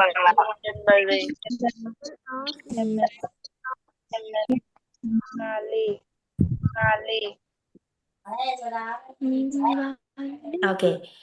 so အဲ့တော့ဒီကျွန်တော်ဒီစာပိုက်ထဲမှာဘာအကြောင်းရေးတာလို့ထင်လို့ဒါတို့သမီးတို့ဖတ်ရင်လည်းတော့အတိတ်ပဲတော့တိနည်းနည်းတော့တိသွားမယ်လို့ဒီချက်ထင်တယ်အဲ့တော့ तू ဘာအကြောင်းရေးတာလို့ထင်တော့ interview ရှိရယ် Minister International Cooperation ဟုတ်ပြီဘသူကနေပြီးတော့ဘသူစီကိုရေးတဲ့စာတော့ဘသူကနေဘသူစီကိုရေးတဲ့စာညီမလေးကနေမမကြီးကိုရေးတဲ့စာ ဟုတ်တယ်ညီမလေးကနေမမကြီးကိုရေးတဲ့စာအဲ့ဆိုတော့ကိုမမကြီးလို့ခံယူလိုက်ဒါတို့သမီးတို့ကိုမမကြီးလို့ခံယူလိုက်ဒါတို့သမီးတို့အသက်ငယ်မယ်တော့ဒီချက်တည်တယ်ဒါပေမဲ့ဒါတို့သမီးတို့ကိုမမကြီးလို့ခံယူလိုက်ကဲညီမလေးကဒါတို့သမီးတို့ရဲ့အောက်က junior G10 level လေးတွေကလာပြီဒါတို့သမီးတို့ခွင့်တောင်းလာပြီမမကြီးရေလောက်ပါအောင်ဒီမှာဒီအခုအလုပ်အသစ်အတွက်ပေါ့တော့သူကအလုပ်တော့ရှောက်မှာinterview သွားဖြေမှာပေါ့နော်အဲ့ဒီ interview သွားဖြေတဲ့အခါမှာအဲ့ဒီ interview တဲ့လူတွေရဲ့ရှိမှာအဆင်ပြေအောင်လို့ကိုဘယ်လိုလေးတွေဝတ်သွားရမှာလဲပြီးလို့ရှိရင်ရောဘယ်လိုမျိုးအပြုတ်မှုလေးတွေလုပ်ရမလဲပြီးရင်ရောဘာတွေကိုကြိုပြီးတော့လေ့လာထားရမလဲအဲ့လိုမျိုးလေးမေးတယ်ပေါ့နော်အဲ့တော့အကိုအကြံဉာဏ်တောင်းတဲ့ပုံစံလေးနဲ့မေးတယ်အဲ့တော့ကိုကလည်းအကြံဉာဏ်သူ့ကိုပေးရမယ်အဲ့တော့အဲ့လိုပေးဖို့အတွက်ဆိုရင်တီချာတို့ဒီအပေါ်မှာကောင်းတဲ့အပြုတ်မှုတွေတည်ထားဖို့လိုလားမလိုဘူးလားမကောင်းတဲ့အပြုတ်မှုရောတည်ထားဖို့လိုလားမလိုဘူးလားလိုပါတယ်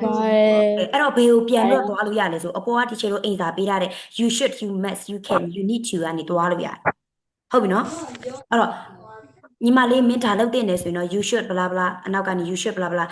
ဒီ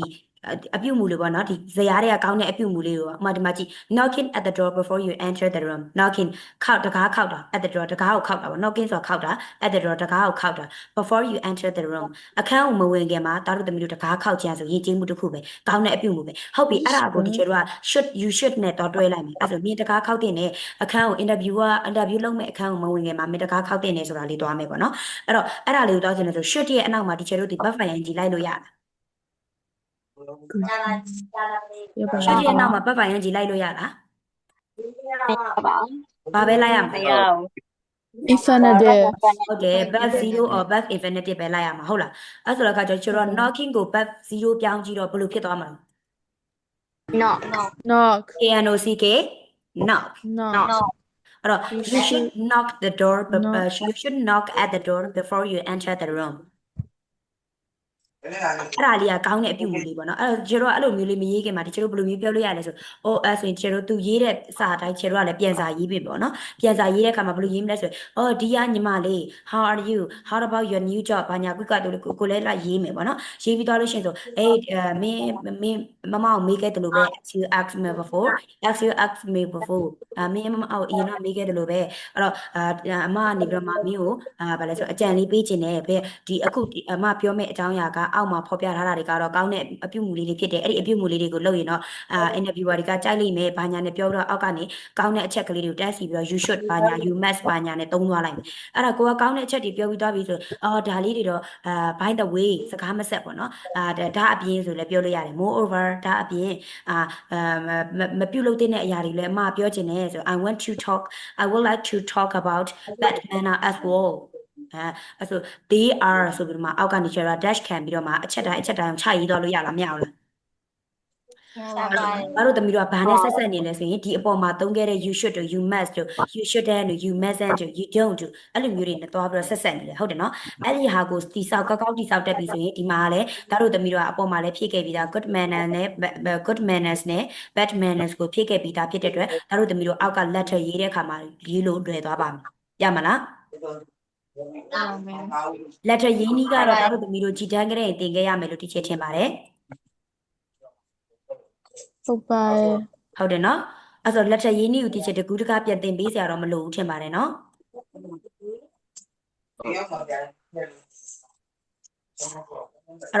အဲ့လိုလေးပြန်ရေးတတ်မလား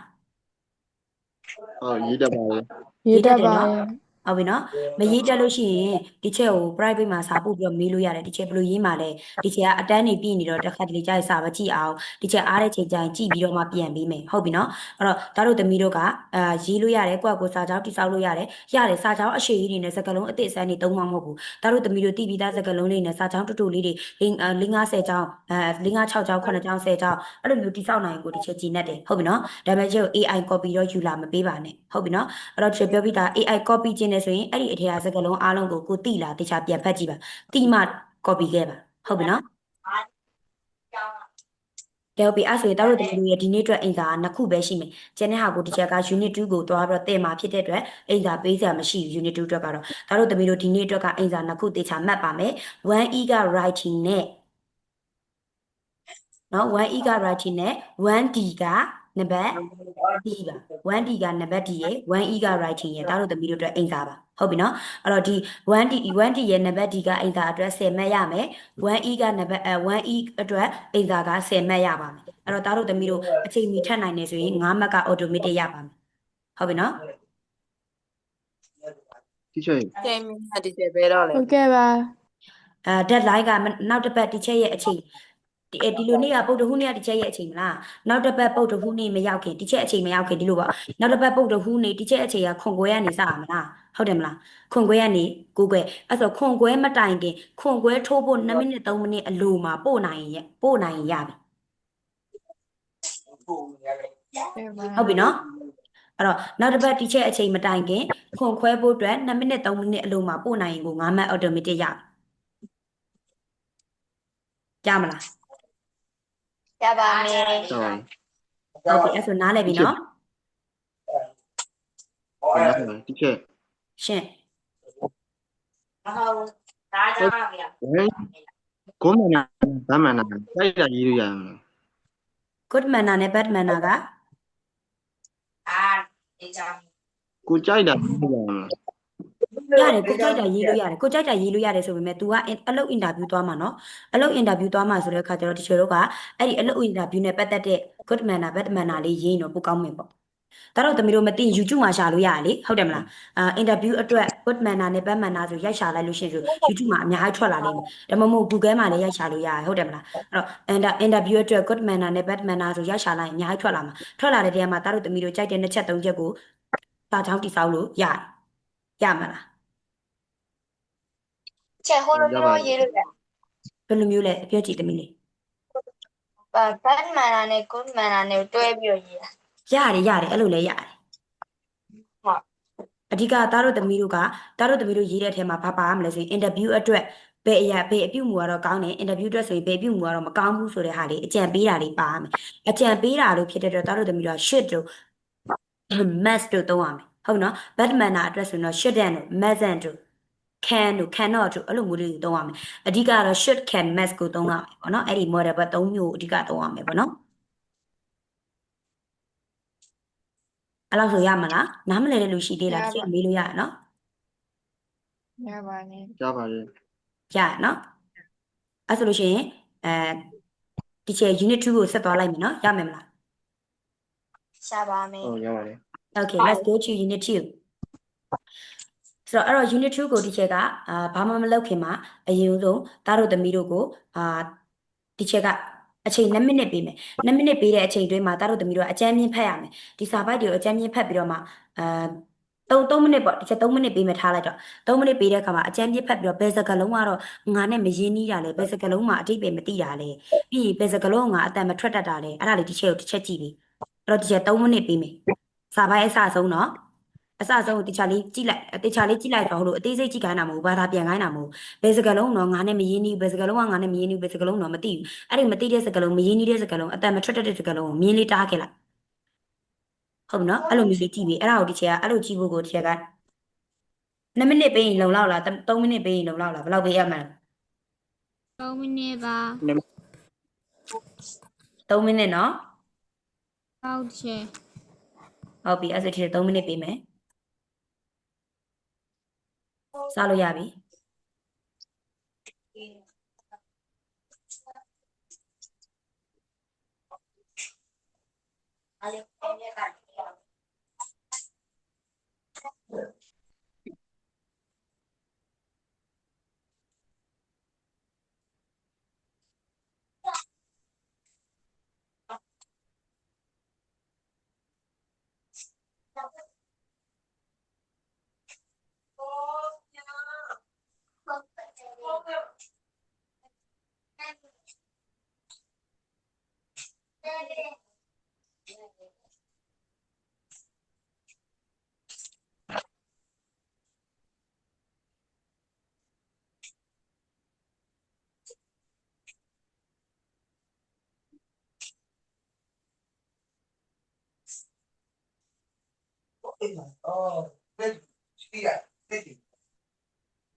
ကိုရရအများကြီးဝယ်ထားကြတယ်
Okay everybody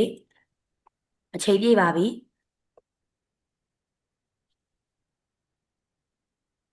ကဲပြီးပြီလား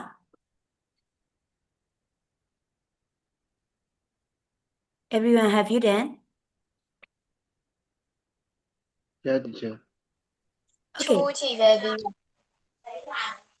မ် 2ချီပဲပြီးပါရဲ့ချစ် ဟုတ်ပြီအဲ့ဆိုလို့ရှိရင်ဒီချက်ကဒီလိုလုပ်လိုက်မယ်ဒီချက်က audio လေးတစ်ခုကိုဖွင့်ပြမယ် Teacher is going to play the audio now so you have to listen carefully after that I will let you repeat after the audio okay so အဲ့တော့ teacher က audio လေးကိုပထမဆုံးဖွင့်လိုက်မယ်ဖွင့်ပြီးတော့တားတို့သမီးတို့ teacher လေးနားထောင်လိုက်မယ်ပြီးရင်တားတို့သမီးတို့ကအဲ့ဒီ audio နောက်လိုက်ပြီးတော့နောက်ကနေပြန်ပြောဆိုပေးရမယ် teacher ရမလားကျွန်တော် reading mind ကိုအရင်သွားလိုက်မယ်ပေါ့နော်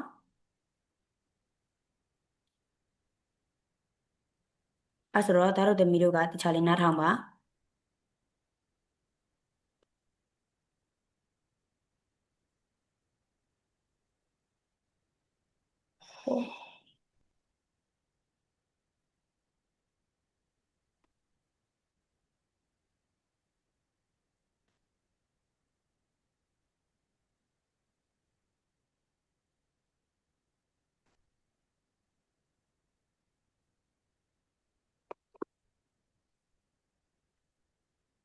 နားထောင်မယ်နော်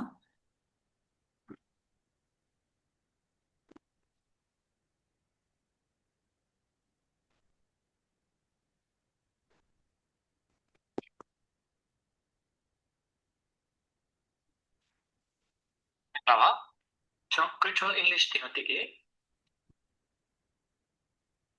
So wait for a while. I'm finding your okay, I see now.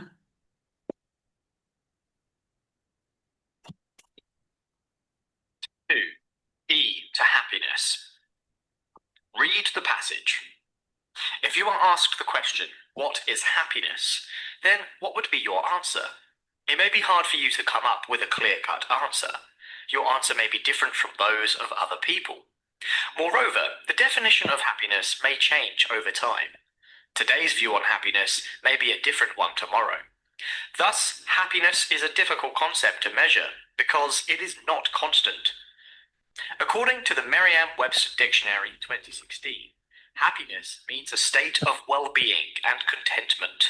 Psychologically, when you are in a peaceful state of mind, or when you have no stressful factors to think about, you are most likely to feel relaxed and happy. Whatever you are, a student, a worker, a housewife, or a pensioner, happiness means a better quality of life. A group of scientists who have examined a number of studies from across the world have suggested 10 ways to achieve happiness. 1. Have a good relationship with friends and family. It seems reasonable to assume that what makes people really happy is their relationships with others. Having a wide circle of friends and family is more enjoyable than having a lot of money. In addition, people with large families and lots of close friends are happier than people who live on their own. Sometimes you may not be in a good mood, or you may feel depressed. At that time, if you hang out with friends or spend time with your family, your stressful feelings will be released. It has even been suggested that a happy home life and good friends can protect against illness. 2. Love your work and enjoy what you are doing. Some people feel passionate about their work and love what they are doing. In fact, job satisfaction and career success are important factors for your happiness. For example, you tend to achieve happiness when you can accomplish the tasks that you have undertaken, or when you become prosperous while doing the work you enjoy. 3. Be kind and help others. Treating everyone with kindness is another key element of happiness. Acts of kindness have the potential to make the world a happier place. According to studies by psychologists in different countries, when you help other people, it is not only good for them, it also makes you feel happier. A new survey has also revealed that generous people are happier and healthier than those who are not. The idea is that generosity gives them a nice, warm feeling when people say thank you and show appreciation. 4. Don't be envious of other people.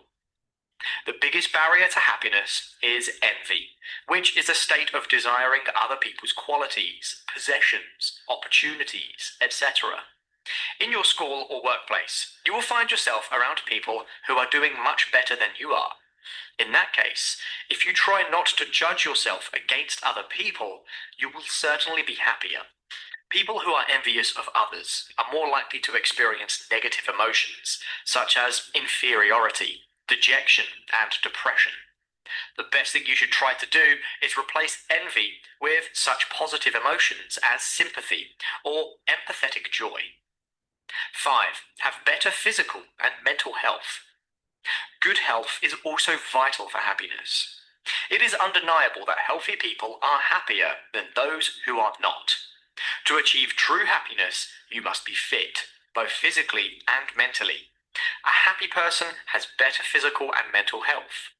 It is widely known that your mind and body are closely connected.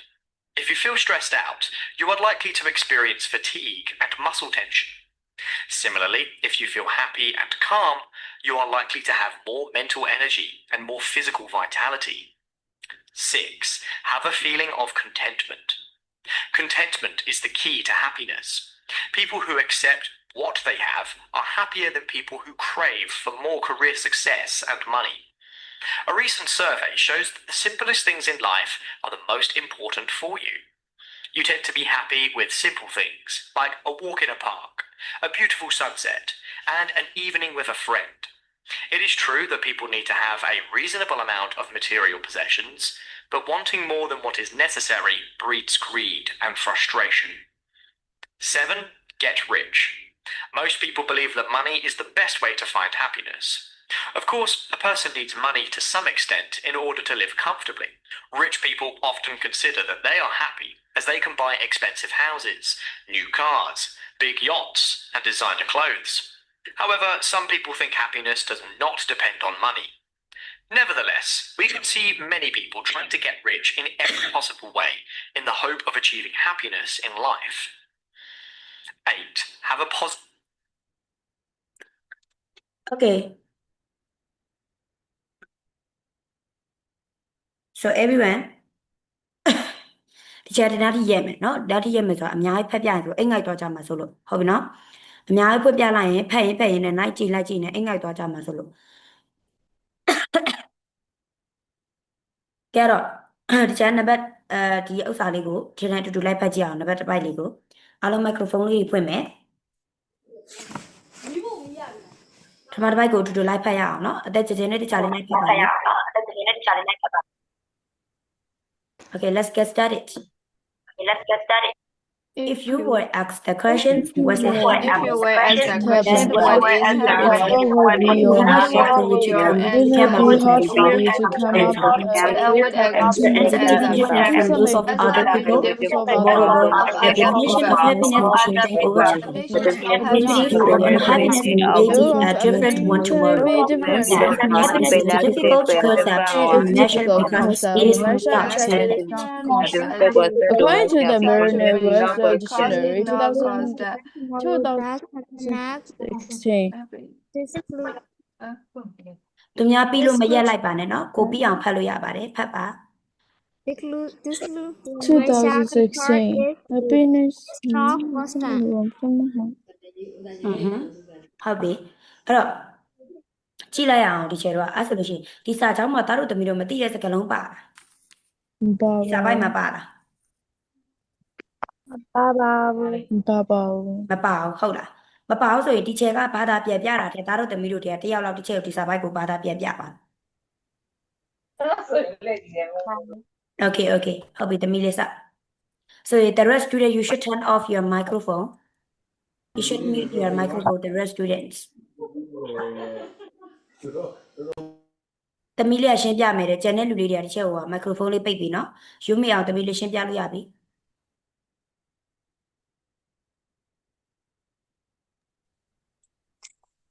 If you were asked the question, what is happiness? ပြောရှင်းမှုကဘာလဲလို့မျိုးမေးလာခဲ့ရင်then what would be your answer? မင်းဘယ်လိုပြန်ဖြေမလဲ It may be hard for you to come up with a clear answer it may ဒီအတွက်ဒီမေကွန်းအတွက်မင်းit may be hard မင်းတို့ခက်ခဲလိမ့်မယ် for you to ရှင်းလင်းပြသတဲ့အဖြေတစ်ခုရဖို့အတွက်မင်းအတွက်ခက်ခဲလိမ့်မယ်you answer မင်းရဲ့အဖြေက may be different from those of other people တခြားလူတွေရဲ့အဖြေနဲ့ကွဲပြားနေလိမ့်မယ် moreover ထို့ပြင် the definition of happiness ပျော်ရွှင်မှုအဓိပ္ပာယ်ဖွင့်ဆိုတာ may be change over time အများကြီးပြောင်းလဲသွားနေမယ် today view on happiness may be a different one tomorrow အဲ့ဒါကြောင့်ဒီနေ့ today view on happiness အဲ့ဟာလေးသမီးကိုပြန်ပြပါလား today view on happiness ဘယ်ဟာလေးတော့သမီးလေးtoday's okay ဟုတ်ပြီဒီချက်တွေ့ရနော်အဲ့တော့ today's view on happiness may be a different one tomorrow အဲ့တော့ today's view ဒီနေ့ရဲ့အမြင် on happiness ပျော်ရွှင်မှုပေါ်မှာရှိတဲ့ဒီနေ့ရဲ့အမြင်ကတဲ့ maybe ဖြစ်နိုင်တယ် a different one tomorrow မနက်ဖြန်မှာမတူညီတဲ့နောက်တစ်မျိုးဖြစ်သွားနိုင်တယ်ဒီနေ့မှတချို့ကဘာရရင်ပြောတယ်လဲဆိုဒီနေ့မှတချို့မဟုတ်ဘူးအများကြီးရလိုက်လို့ဒါငါပျော်ရွှင်မှုပဲလို့ကျွန်တော်တို့တချို့ဖြစ်သွားမယ်ဒါပေမဲ့မနက်ဖြန်မှာလည်းမဟုတ်ဘူးအများကြီးရနေတယ်ဒါပေမဲ့တချို့တို့ရဲ့ပြောချင်တဲ့တိပဲတော့တချို့တို့လိုချင်တဲ့အရာမရဘူးမဟုတ်ဘူးတော့အများကြီးရတယ်ဒါပေမဲ့တချို့တို့လိုချင်တဲ့အရာမရဘူးဆိုရင်ဒါတချို့တို့ရဲ့ပျော်ရွှင်မှုဟုတ်တယ်လားမဟုတ်အဲ့တော့တရက်နဲ့တရက်မှာတချို့တို့ရဲ့ပျော်ရွှင်မှုပေါ်မှာထားတဲ့အမြင်ကမတူဘူးလို့ပြောချင်တာအဲ့လိုမျိုးနားလည်လားဟုတ်နားလည်ပါပြီဆက်ပြောမယ်သမီးလေး that'sထို့ကြောင့် happiness is different concept to measure to measure ပျော်ရွှင်မှုအတွက် to measure တိုင်းတာဖို့ to measure ဆိုတာတိုင်းတာဖို့เนาะတိုင်းတာဖို့အတွက်ခက်ခဲလိမ့်မယ် because ဘာကြောင့်လဲဆိုတော့ it is not constant အဲ့ဒီအရာကတသက်မတည်းရှိမနေတဲ့အတွက်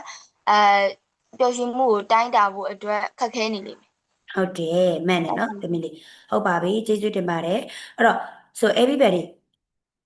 တာတို့သမီးတို့တာတို့သမီးတို့မှာရောပျော်ရွှင်မှုရှိလားရှိလားရှိပါတယ်ပျော်ရွှင်မှုမရှိတဲ့အချိန်ရောရှိလား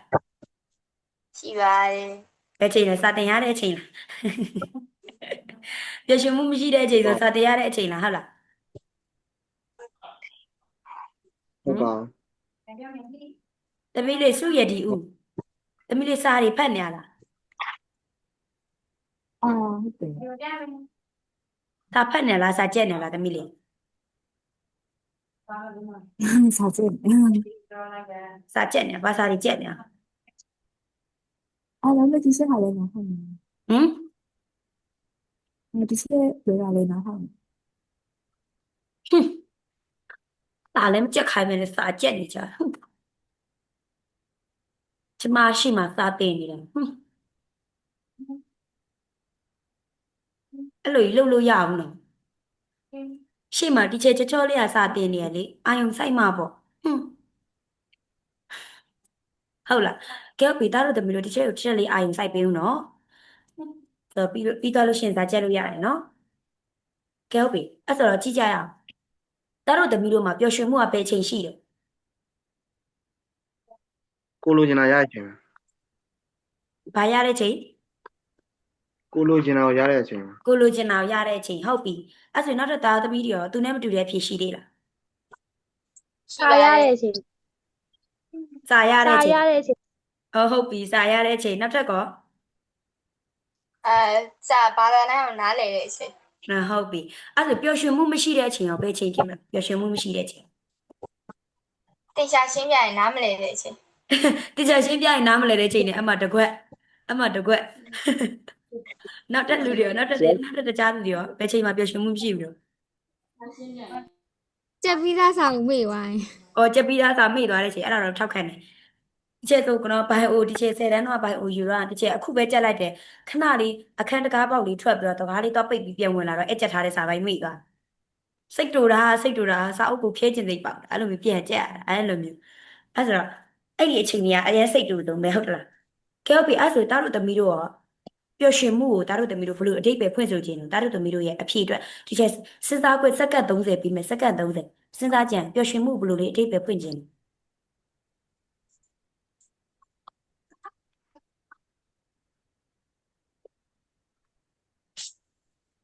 ဒီချက်စာမတင်တော့မဲ့အချိန်လို့တော့မပြောနဲ့နော်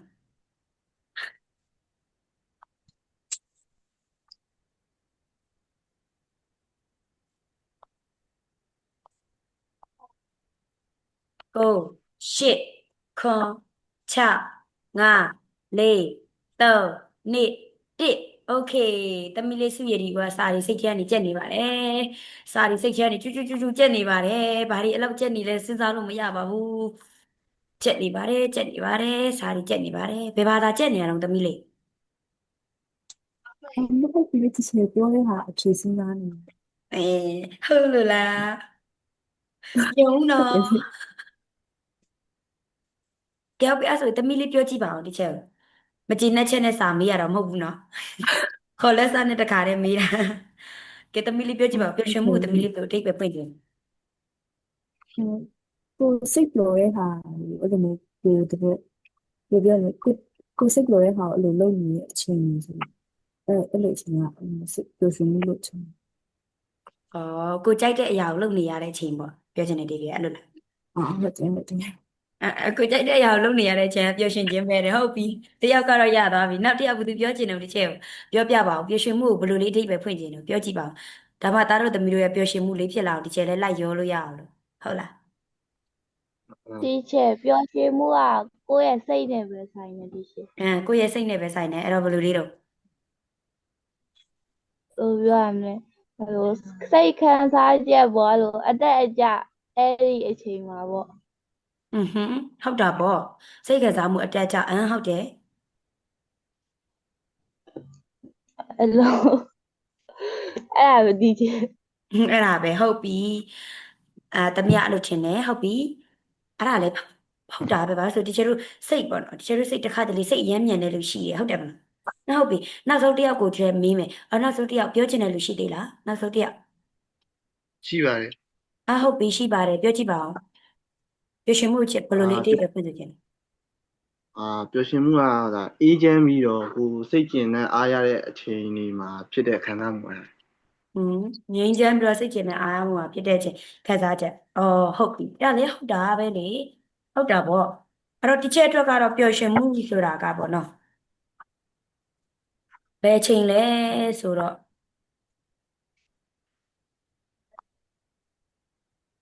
အိမ်ကိုလာစားအပ်ရတဲ့အချိန်ဒီချက်လာစားတွေရလို့အိမ်ကိုလာစားလွှဲလိုက်ပြီဆိုအရန်ပျော်တာပဲဘာနဲ့မှမတူငငယ်တော့ကတော့အဲ့ဒါပျော်ရွှင်မှုမဟုတ်ဘူးပေါ့နော်ငငယ်တော့ကတော့တခြားဘက်ကိုစိတ်ယိုင်သွားတော့တခြားအရာတွေကပျော်ရွှင်မှုပေါ့အခုကြီးလာတော့မရတော့ဘူးပတ်စံမှာပတ်စံပတ်စံပဲငွေဘယ်လိုရှာရမလဲစီးပွားရေးဘယ်လိုလုပ်ရမလဲဒါပဲအသက်လေးနည်းနည်းရလာတော့လူကနည်းနည်းလေးအချိုးပြောင်းတော့နော်အဲ့လိုမျိုးလေးအဲ့တော့တစ်ချက်ပျော်ရွှင်မှုကအဲ့လိုဖြစ်သွားတာပေါ့ကဲဟုတ်ပြီအဲ့ဆိုစာပိုက်ထဲမှာပြောရတဲ့ happiness ကိုကြည့်ကြည့်လိုက်အောင်တကယ်လို့များတယ် if you were asked the question how what is happiness တကယ်လို့များတယ် if you were asked မင်းကိုမေးခဲ့မယ်ဆိုရင် the question ဘယ်လိုမေးခွန်းမျိုးလဲဆို what is happiness ပျော်ရွှင်မှုဆိုတာဘာလဲဆိုတဲ့မေးခွန်းမျိုးကိုမေးခဲ့မယ်ဆိုရင်တဲ့သူကမေးခဲ့မယ်ဆိုရင်ပဲပြောတာတစ်ချက်မေးပြီးသွားပြီဟုတ်တယ်မလားအဲ့တော့ then အဲ့ဒီနောက်မှာတဲ့ what would you be answer what would be your answer အဲ့တော့မင်းရဲ့အဖြေကဘာဖြစ်မလဲဒါဆိုရင် it may be hard သူကခက်ခဲနိုင်တယ် for you မင်းအတွက်ခက်ခဲနိုင်တယ် to come up with a clear cut answer ရှင်းလင်းပြီးတော့ပြတ်သားတဲ့အဖြေတိကျတဲ့ရှင်းလင်းတိကျတဲ့အဖြေနဲ့တူတူအဖြေထွက်ပေါ်လာဖို့ဆိုတာမင်းအတွက်ကခက်ခဲတယ်တဲ့အဲ့တော့ your answer may be different from those of other people အဲ့တော့ဒီမှာတွေ့ရတဲ့ဒီ HOSE those အဲ့ဒီ those လေးကဘာကိုပြောရလို့ထင် answer answer ဟုတ်တယ်ဒါပေမဲ့ answer ဒီ answers ဖြစ်သွားမယ်ဘာလို့လဲဆိုရင်တခြားလူတွေအများကြီးရဲ့အဖြေလို့ပြောချင်တာဖြစ်တဲ့အတွက်အဲကြောင့်မို့ချေတို့ဒီ THOSE those ကိုသုံးလာတာပါတကယ်လို့လူနည်းနည်းအတွက်ပဲပြောချင်တယ်ဆိုတော့ THAT that ကိုသုံးပါမယ်ရမယ်နော်အဲ့တော့ those of other people ဆိုတော့တခြားလူတွေရဲ့ answer အဖြေတွေနဲ့မင်းရဲ့အဖြေကတော့ကွဲပြားခြားနားကောင်းခြားနားပါလိမ့်မယ်တဲ့အဲ့တော့ moreover ဒါအပြင် the definition of happiness may change over time အဲ့တော့ happiness ပျော်ရွှင်မှုရဲ့အတိတ်ပဲကတဲ့ may change ပြောင်းလဲနိုင်ပါတယ်တဲ့ over time အချိန်ပေါ်လိုက်ပြီးတော့မှပြောင်းလဲနိုင်ပါတယ်တဲ့ today's view on happiness may be different when tomorrow အဲ့တော့ချက်ခုနပြောပြတာပဲဒီနေ့ရဲ့ပျော်ရွှင်မှုကမနှက်ဖြန်ရဲ့ပျော်ရွှင်မှုနဲ့တူညီခြင်းမှာတူညီလိမ့်မယ်ဒီနေ့မှာဒီချက်ကပတ်စံလိုနေလို့ပတ်စံရလိုက်လို့ဒါဒီချက်ရဲ့ပျော်ရွှင်မှုဖြစ်ပေမဲ့မနှက်ဖြန်မှာဒီချက်ကပတ်စံမလိုတော့ဘဲနဲ့ဒီချက်ကအစားအသောက်ကိုလိုနေတယ်ဆိုပါစို့ဒါဆိုအစားအသောက်ရမှဒီချက်ရဲ့ပျော်ရွှင်မှုကဖြစ်မှာ ဟုတ်တယ်မလားအဲ့လိုမျိုးလေးပေါ့ချေတို့ရဲ့လိုအပ်ချက်ပေါ်မူတည်ပြီးတော့မှတနေ့နဲ့တနေ့ရဲ့ပျော်ရွှင်မှုကလည်းပြောင်းလဲသွားနိုင်တယ်တဲ့ဒါကြောင့်မလို့ happiness is a difficult concept to measure happiness ပျော်ရွှင်မှုဆိုတာကတဲ့ is a difficult concept ခက်ခဲတဲ့အသိပညာတစ်ခုဖြစ်ပါတယ်ခက်ခဲတဲ့အကြောင်းအရာလေးတစ်ခုပေါ့နော် to measure တိုင်းတာဖို့အတွက်ခက်ခဲတဲ့အကြောင်းအရာလေးတစ်ခုဖြစ်ပါတယ်တဲ့ because ဘာကြောင့်မို့လဲဆိုတော့ it is not constant သူဒီတသက်တဲ့ပုံသေးရှိနေတာမဟုတ်လို့ပါတဲ့အဲ့ဒါကြောင့်မို့ချေတို့တိုင်းတာဖို့အတွက်ခက်ခဲပါတယ်တဲ့အဲ့လောက်ဆိုရမလား ဟုတ်ရပါတယ် Okay, so everybody turn on your microphone. Let's read paragraph number 2 together. Microphone လေးဖွင့်မယ် teacher နဲ့တူတူ number 2 paragraph လေးကိုဖတ်ကြည့်ရအောင်စမယ်နော် According to the Merriam-Webster Dictionary 2016, happiness means a state of A well-being state of and well-being and contentment. Happiness means a state of When you are in a well-being, peaceful, when you are in state of mind, or state of when you mind, have or no when you psychologically, sympathy at all. when you You are are in a supposed to peaceful like state of happy, you are relaxed, well and or happy. when you have feel Whether relaxed, you are a student, a worker, a Emotional housewife, or student, a a worker, a pensioner, housewife, or a happiness means a happiness better means quality a of life. better student, a quality of life. worker, a housewife, or a pensioner, happiness means a better ဖတ်ပါကိုမပြီးတဲ့ရင်ဖတ်ပါရက်ပြစ်လိုက်ပါနဲ့တငယ်ချင်းတွေပြီးသွားလို့ရက်ပြစ်လိုက်တာမျိုးမလုပ်ပါနဲ့ဖတ်ပါကိုမပြီးတဲ့ရင်ဖတ်ပါ Okay အဲ့ဆိုတော့တို့သမီးတို့ဒါလေးကို let's have a check only a few seconds second အနေငယ်လောက်ဒါလေးကိုကြည့်လိုက်အောင်ဒီထဲမှာတို့သမီးတို့မသိတဲ့စကားလုံးလေးပါလားပါလို့ရှိရင်ချက်ချင်း dictionary ကိုသွားပြီးတော့ dictionary မှာရှာပါဒီချက်ဘာလို့မပြောပြလဲဆို dictionary ရှာခြင်းအပြင်တို့သမီးတို့အဲ့စကားလုံးမှတ်မိပါတယ်ဒီချက်ဆိုလဲအဲ့လိုပဲဒီချက် university တက်တော့ကဒီချက်တို့ဒီမြန်မာစာလွယ်ပြီးကျန်တဲ့ဘာသာတွေအကုန်လုံးအင်္ဂလိပ်လိုသင်ရပါတယ်အဲ့ချိန်မှာချက်တို့မသိတဲ့စကားလုံးတွေအများကြီးမှာဒီချက်တို့ကဘာရှာရလဲဆိုလို့ရှိရင်dictionary သုံးပြီးတော့ရှာရတယ်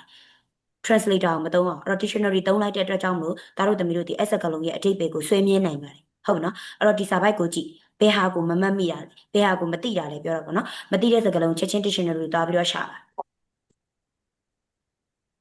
ဒီချက်စက္ကန့်30ပြီးပါမယ်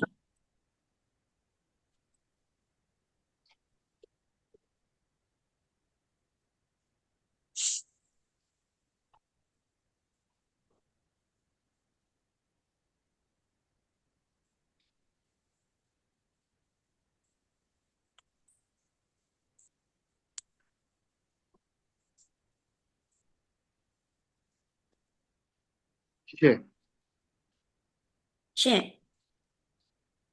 ဟုတ်တာလေ according to the ERI မြန် website ဆိုတာဘာပြော Merriam-Webster Dictionary ဆိုတာကကျတို့ဟို dictionary စာအုပ်တစ်မျိုးရဲ့နာမည်ကိုပြောတာ dictionary အပိဓာန်လေးသိလား2016မှာထုတ်ခဲ့တဲ့အပိဓာန်စာအုပ်ရဲ့နာမည်ကိုပြောတာ အဲ့ဒီစာအုပ်မှာဖွင့်ဆိုထားချက်အရာအဲ့လိုမျိုးအဓိပ္ပာယ်ပြန်လို့ရတယ် according to the Merriam-Webster Dictionary 2016ဆိုတော့မသိတဲ့စကားလုံးတစ်ခါတည်း dictionary မှာအဓိပ္ပာယ်သွားရှာပါ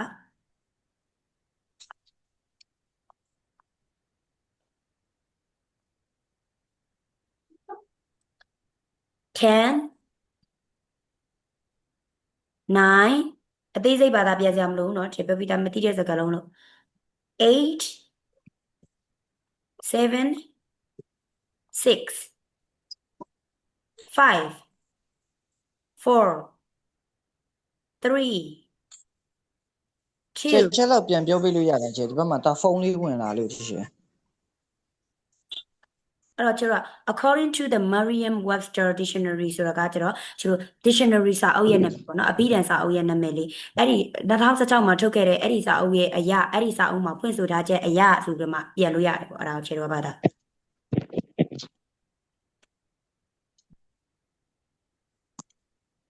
3 2 1 stop ကဲဟုတ်ပြီအဲ့တော့ဘယ်သူဘာသာပြန်ပြမလို့ဒီချက်ကို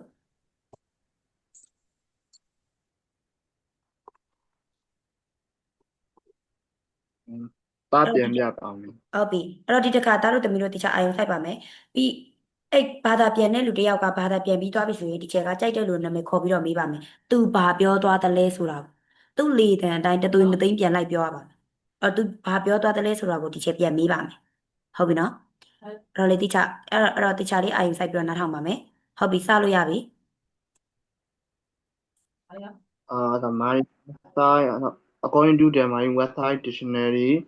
2026 happiness manner is state of well-being and containment. The Mera website အပြီးပြန်ဒါ2026အရာတဲ့ပျော်ရွှင်ခြင်းဆိုတာကိုယ်ရောစိတ်ပါ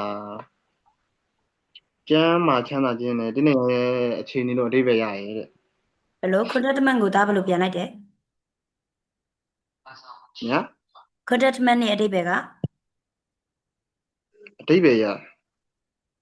contentment ရဲ့အဓိပ္ပာယ် contentment ရဲ့အဓိပ္ပာယ်ကဘာကြီးတော့ meaning ကဘာကြီးတော့ ခဏတင်းနေရောင်ရဲမှု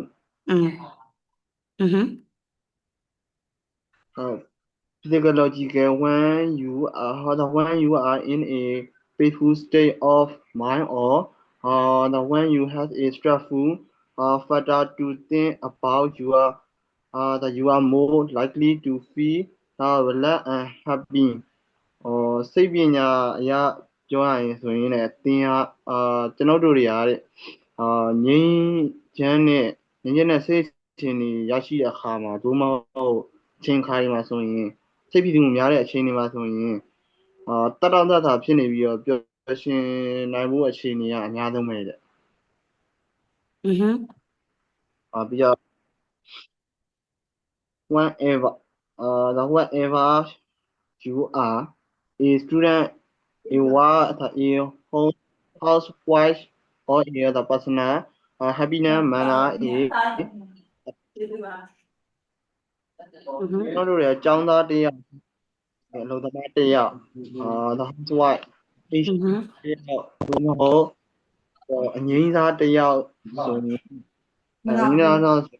သင်ချင်းဆိုတာအားရဲ့ပူကောင်းနေရဲ့တဲ့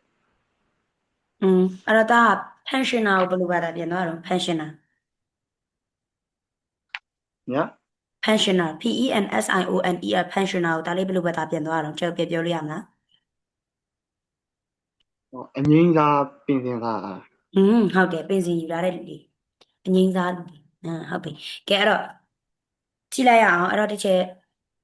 သူဘာပြောသွားလဲဆိုတော့တစ်ချက်တယောက်ကိုခေါ်ပြီးတော့မေးမယ်ပေါ့နော်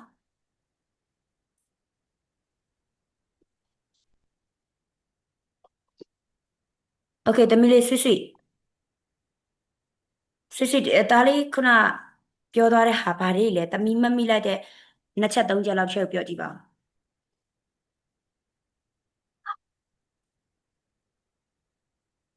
ဆွတမီလေး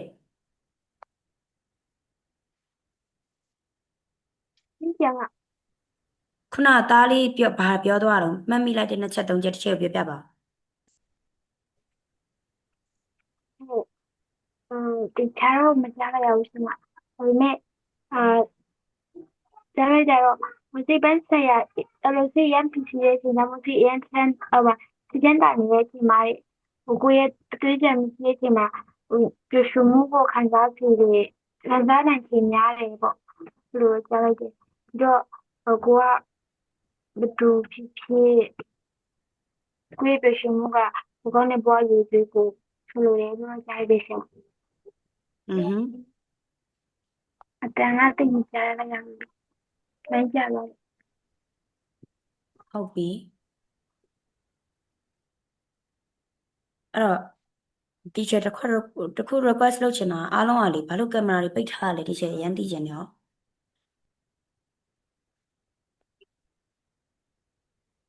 စာတင်ရတာအဲ့လိုမျိုးဆို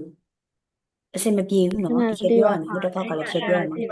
အဲ့ဒီကင်မရာတွေပိတ်ထားတာလေဒီချက်တကယ်အဆင်မပြေဘူးလို့ဒီချက်ဟိုတစ်ခေါက်ကလည်းဒီချက်ပြောတယ်နော်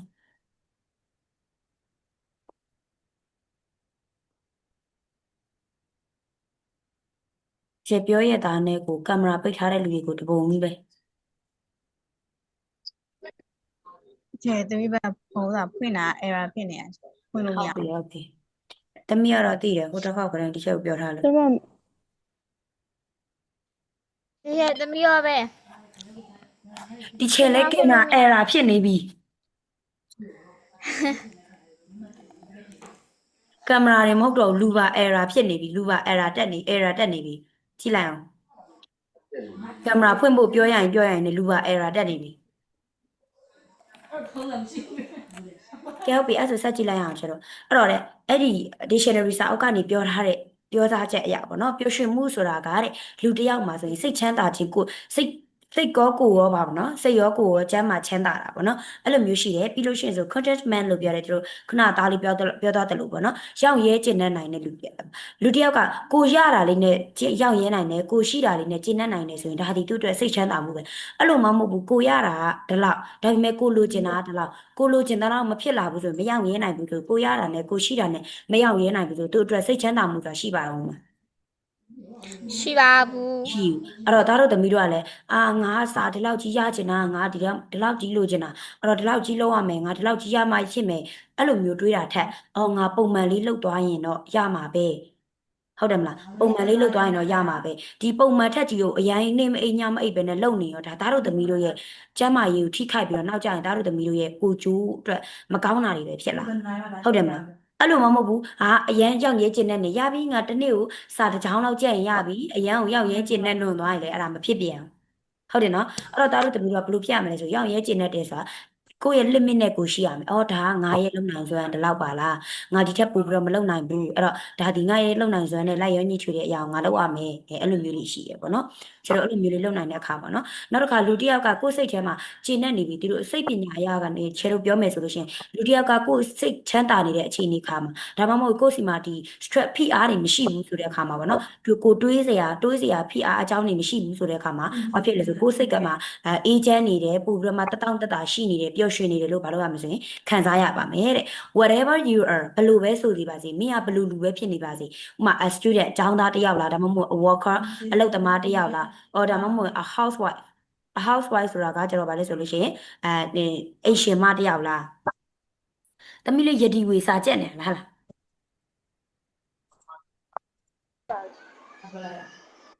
စာဖတ်တယ်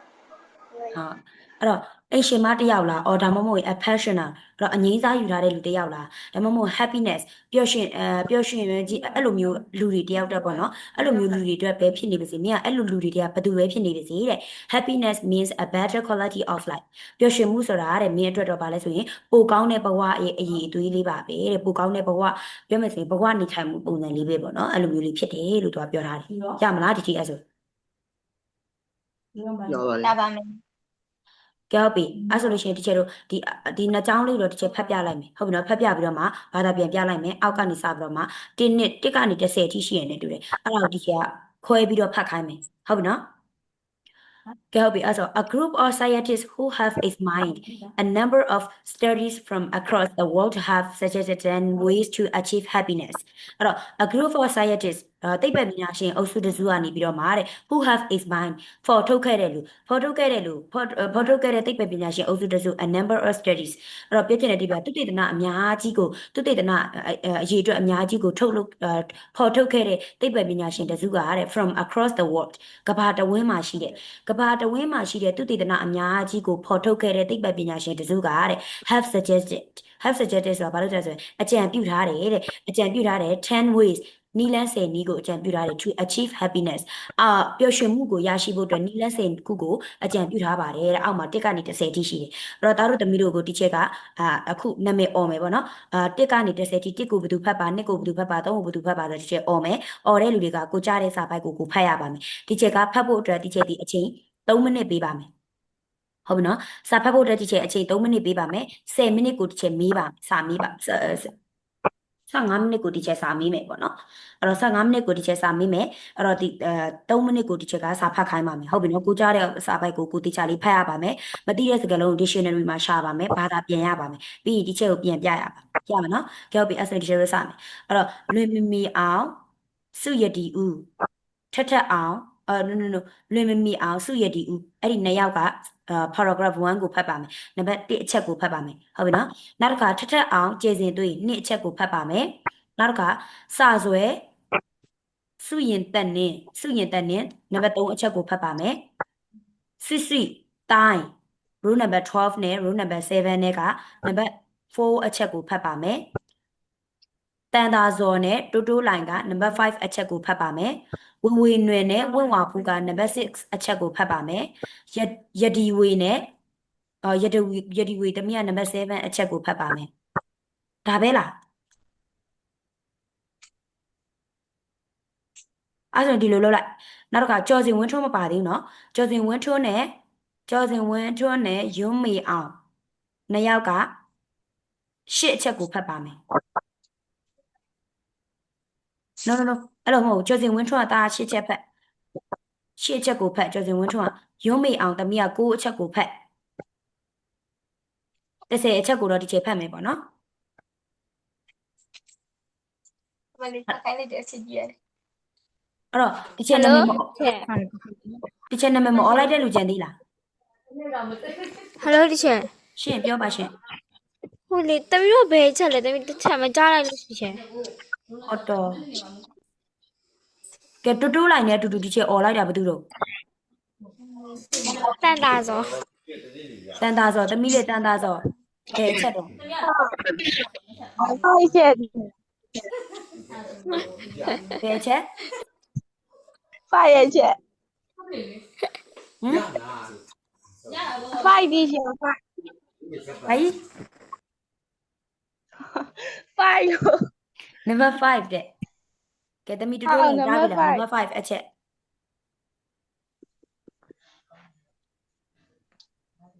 တူတူလိုက်တမီလေးတူတူလိုက်ကြားပြီလား number 5အချက်တဲ့ ဟိုကြားပါတီချာ ဟုတ်ပြီစဖတ်တော့ဒီချက်3မိနစ်စမှတ်ပြီဒီချက်ကတော့နံပါတ်10အချက်ကိုဖတ်မယ်ပေါ့နော်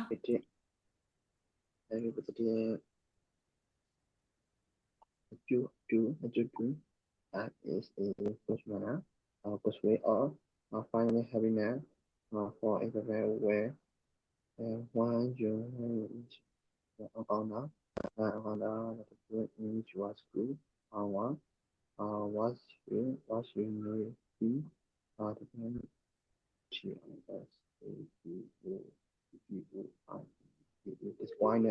despite it and another not that downhearted accept it does you let's try to enjoy it positive and enjoy to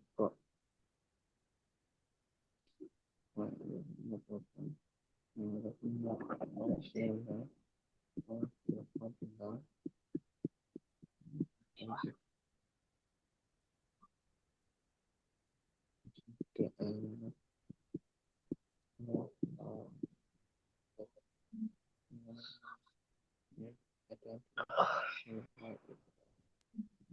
ဟိုကကျေတမီးအချက်က4လား9လားမသိဘူးကျေ တိုင်းနဲ့တူတူဒီချက်နာမည်ခေါ်လိုက်တာဘာသူခေါ်လိုက်တာတော့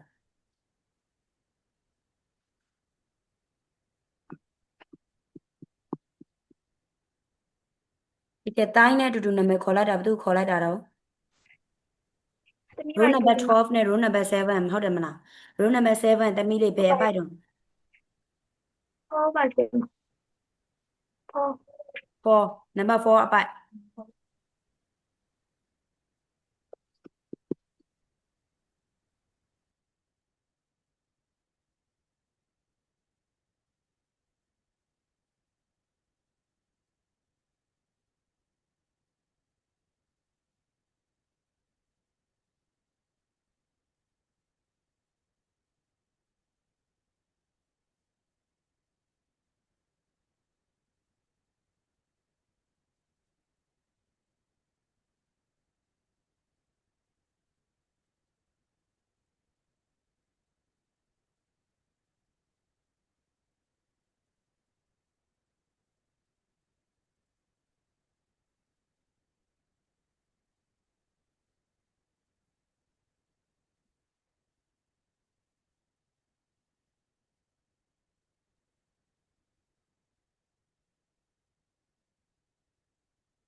Okay အချိန်ပြည့်ပြီ everybody ဆိုရပြီလား everybody happy လား happy ပြီလား ဖတ်ပြောပါ ကဲဟုတ်ပြီနံပါတ်1အချက်ကိုဖတ်တဲ့သမီး2ယောက်ထဲက1ယောက်ဒီချက်ကိုပြောမယ်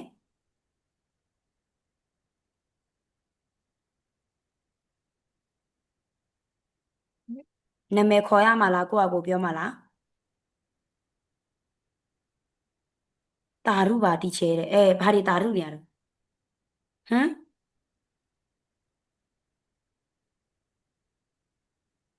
teacher ပြောပြီနော် ဟုတ်ပြီပြောပါသမီး have a good relationship with friend and family မိသားစုနဲ့တငယ်ချင်းတွေနဲ့ကောင်းမွန်တဲ့ဆက်ဆံရေးရှိရ It is reasonable to assume that what makes people really happy is their relationship with others အဲ့တော့နော်လူတွေရဲ့တကယ်ပျော်ရွှင်မှုဆိုတာကတူတို့ရဲ့တခြားလူတွေပေါ်မှာရှိတဲ့ဆက်ဆံရေးဖြစ်တယ်လို့ယူဆမယ်ဆိုရင်တဘာဝကြပါတယ် Having a wide cycle of friends and family more enjoyable than having a lot of money တကယ်ချင်းအတိုင်းဝိုင်းနေနဲ့မိသားစုရှိတာကငွေအများကြီးရှိတာထက်ပိုပြီးတော့ပျော်ရွှင်ရပါတယ် In addition, people with large family and a lot of close friends are happier than people who live on their own. ဒါအပြင်ကြီးမားတဲ့မိသားစုနဲ့ရင်းနှီးတဲ့တငယ်ချင်းတွေအများကြီးရှိတာကတယောက်တည်းနေရာထပ်ပို့ပြီးတော့ပျော်ရွှင်ရပါတယ် Sometimes you may not be in a good mood or may feel depressed တခါတရံမှာနင်စိတ်ထဲမကောင်းဘူးဒါမှမဟုတ်ရင်စိတ်ကြတယ်လို့ခံစားရတယ်ဆိုရင် at that time အဲ့ဒီအချိန်မှာ if you hang out with friends or spend time with your family အဲ့ဒီအချိန်မှာနင်တငယ်ချင်းတွေနဲ့အပြင်ထွက်မယ်ဒါမှမဟုတ်မိသားစုတွေနဲ့အချိန်ကုန်ဆုံးလိုက်မယ်ဆိုရင် you stressful feeling will be released နေရဲ့စိတ်ဖိစီးမှုတွေစိတ်ဖိစီးတဲ့ခံစားချက်တွေက will be released လျှော့ချသွားပါမယ် it has even been suggests that a happy home life and good friend can protect against illness အဲ့ဒါကအကြံပြုထားပါတယ်မိသားစုနဲ့ပျော်ရွှင်တဲ့ဘဝရှိတာရဲ့ကောင်းတဲ့တငယ်ချင်းတွေကမကောင်းတဲ့illness မကောင်းတဲ့ယောဂတွေကနေကာကွယ်ပေးနိုင်တယ်လို့အကြံပြုထားပါတယ်ဟုတ်ပါတယ်မှန်ပါတယ်ကျေးဇူးတင်ပါတယ်ကဲ let's give a big hand for your friend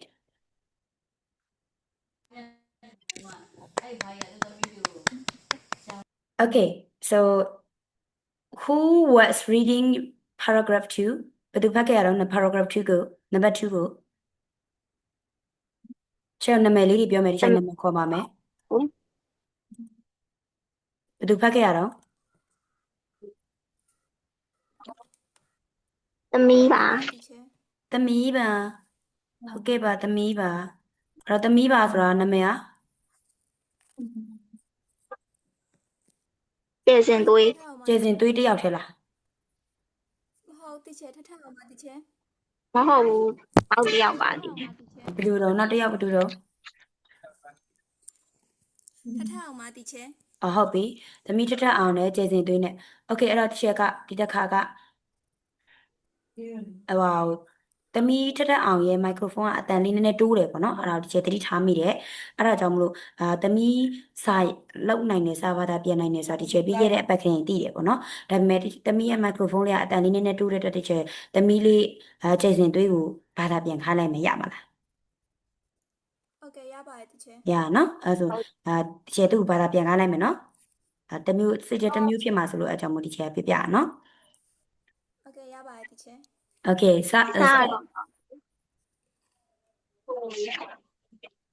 love your work မင်းရဲ့အလုပ်ကိုချစ်ပါတယ် and ပြီးတော့ enjoy what you are doing မင်းလုပ်နေတဲ့အရာကိုတဲ့မင်းလုပ်နေတဲ့အရာပေါ်မှာသဘောကျပါတဲ့ Some people, the children, feel passionate and say about their work. သူတို့ရဲ့အလုပ်ကိုစိတ်အားထက်သန်တယ် and ပြီးတော့ love what they are doing သူတို့လုပ်နေတဲ့အရာကိုသဘောကျနှစ်သက်တယ်တဲ့ in fact အမှန်တော့တဲ့ job satisfaction အလုပ်ပေါ်မှာစိတ်ကျေနပ်မှုရှိတယ် and ပြီးတော့ career success အသက်မွေးဝမ်းကျောင်း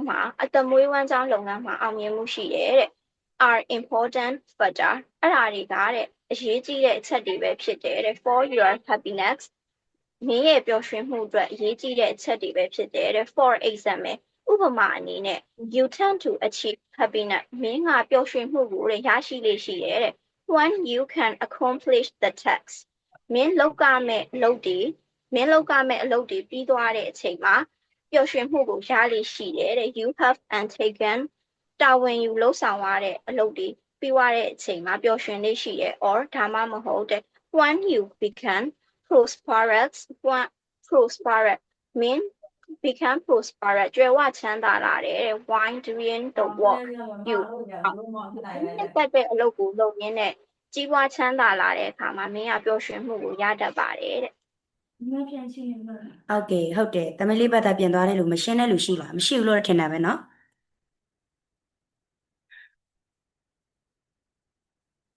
ရှိလို့တော့ဒီချက်ထင်းတယ်เนาะကဲဟုတ်ပြီအဲ့ဆိုရင်ဒီချက်နောက်နံပါတ် paragraph နံပါတ်3ချက်ကလေးကိုတွားလိုက်မယ်เนาะကဲဟုတ်ပြီ3ချက်ကိုဘယ်သူဖတ်ထားတာတော့ဒီချက်ကိုပြောပါအောင် ကျွန်တော်ပဲဟုတ် ဘယ်သူတော့စုရင်တက်နင်းရဲ့နောက်တစ်ယောက်က စဆွဲချင် စဆွဲ okay အဲ့ဆိုရင်ဒီတစ်ခါကဒီချက်ကကဲတားတော့တမီးတို့2ယောက်ထဲဘယ်သူပြောချင်တော့ဒီချက်ကိုပြော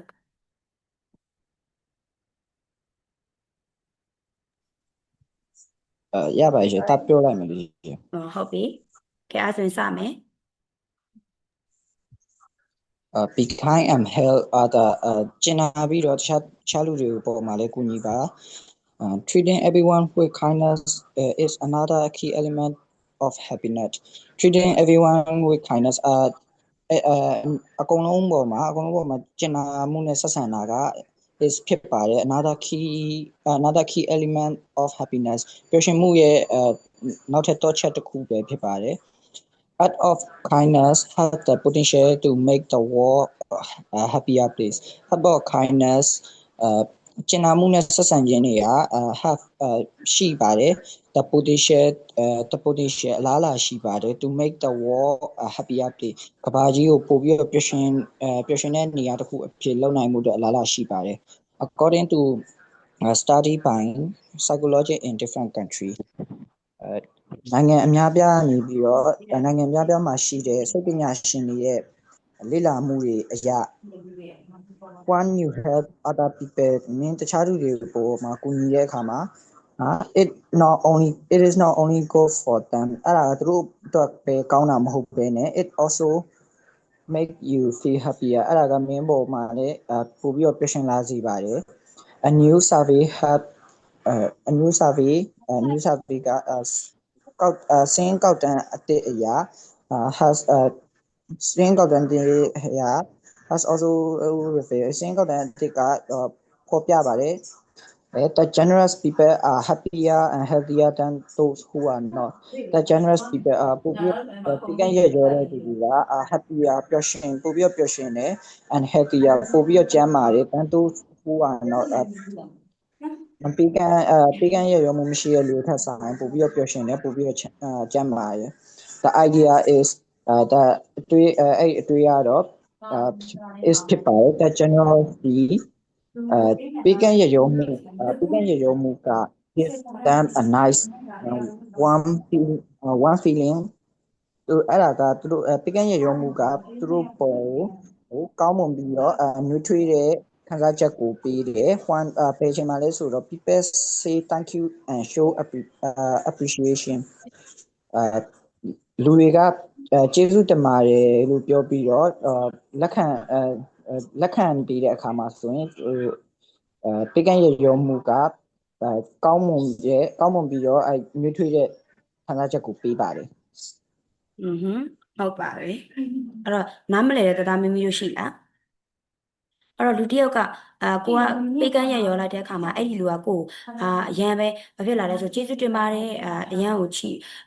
ဝမ်းသာအပီတိဖြစ်တဲ့ပုံစံအရန်ကိုအတိမတ်ပြုတဲ့ပုံစံနဲ့ပြလာပြီဆိုလို့ရှိရင်ကိုပေးတာကိုအရန်အတိမတ်ပြုတဲ့ပုံစံနဲ့ပြလာပြီဆိုကိုစိတ်ထဲမှာဖြစ်သွားလဲဆိုရင်နှွေးထွေးတဲ့ခံစားချက်ခံစားရတယ်ပြီးရင်ကောင်းမွန်တဲ့ခံစားချက်ခံစားရတယ်လို့ပြောတာပေါ့နော်ကဲဟုတ်ပြီအဲ့ဆိုလို့ရှိရင်ဒီချက်နံပါတ်4ကိုသွားလိုက်မယ်နံပါတ်4မြန်လေးသွားရအောင်နော်ပြီးသွားအောင်လို့နံပါတ်4ဖတ်တဲ့လူနံပါတ်4ဖတ်တဲ့လူဟာလေအဲ့ချင်လုံးဝအမြောက်တော့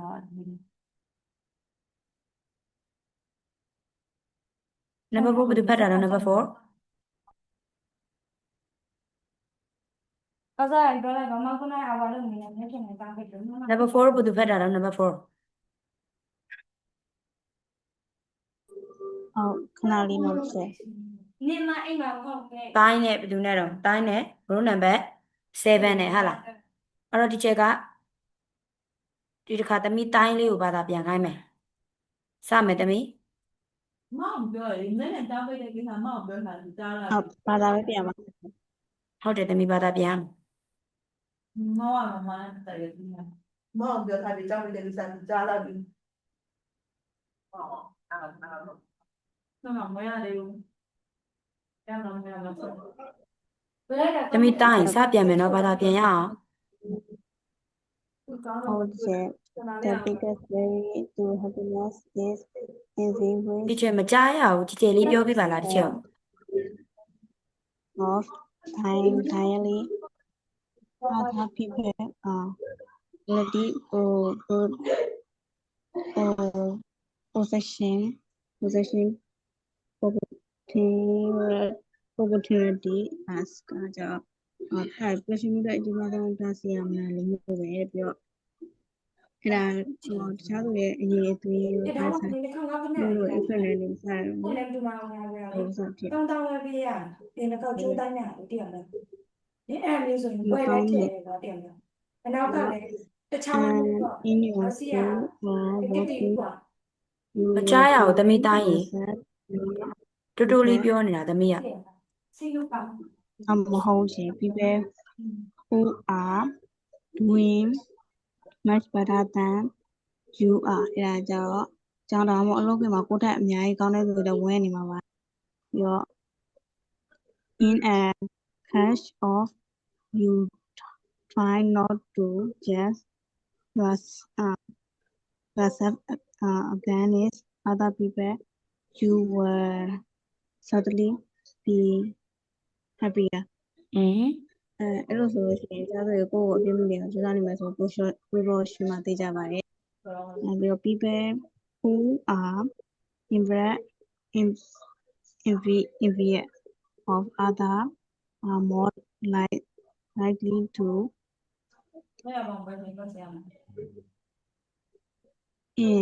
experience ဟုတ်တယ်သမီး experience negative emotion shoes as impairs of the digestion and depression ကတခြားသူတွေကိုမနာလိုတဲ့သူတွေဟာနေကြပြီးတော့အားငယ်ခြင်းနဲ့စိတ်ဓာတ်ချခြင်းလို့အပြည့်သောဆောင်တဲ့ခံစားချက်တွေကိုပို့ပြီးရနိုင်ခြင်းများတယ်ပြီးလို့ရှိရင် the best that you should do is try to envy the shoes positive in emotion as sympathy or invested joy ကကြတော့အကောင်းဆုံးလုပ်တဲ့တာတဲ့မနာလိုမှု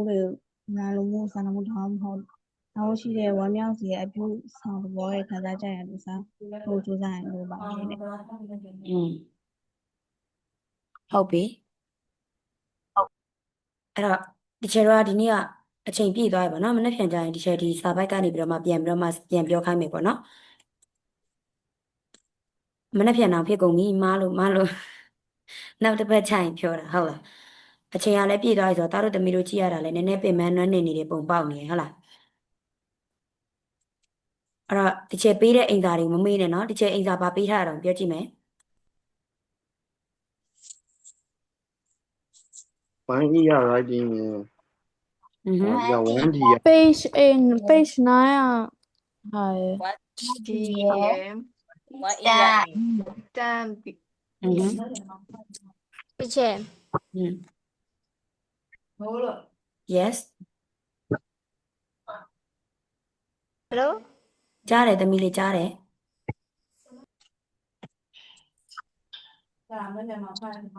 ကြားတယ်သမီးလေးကြားတယ်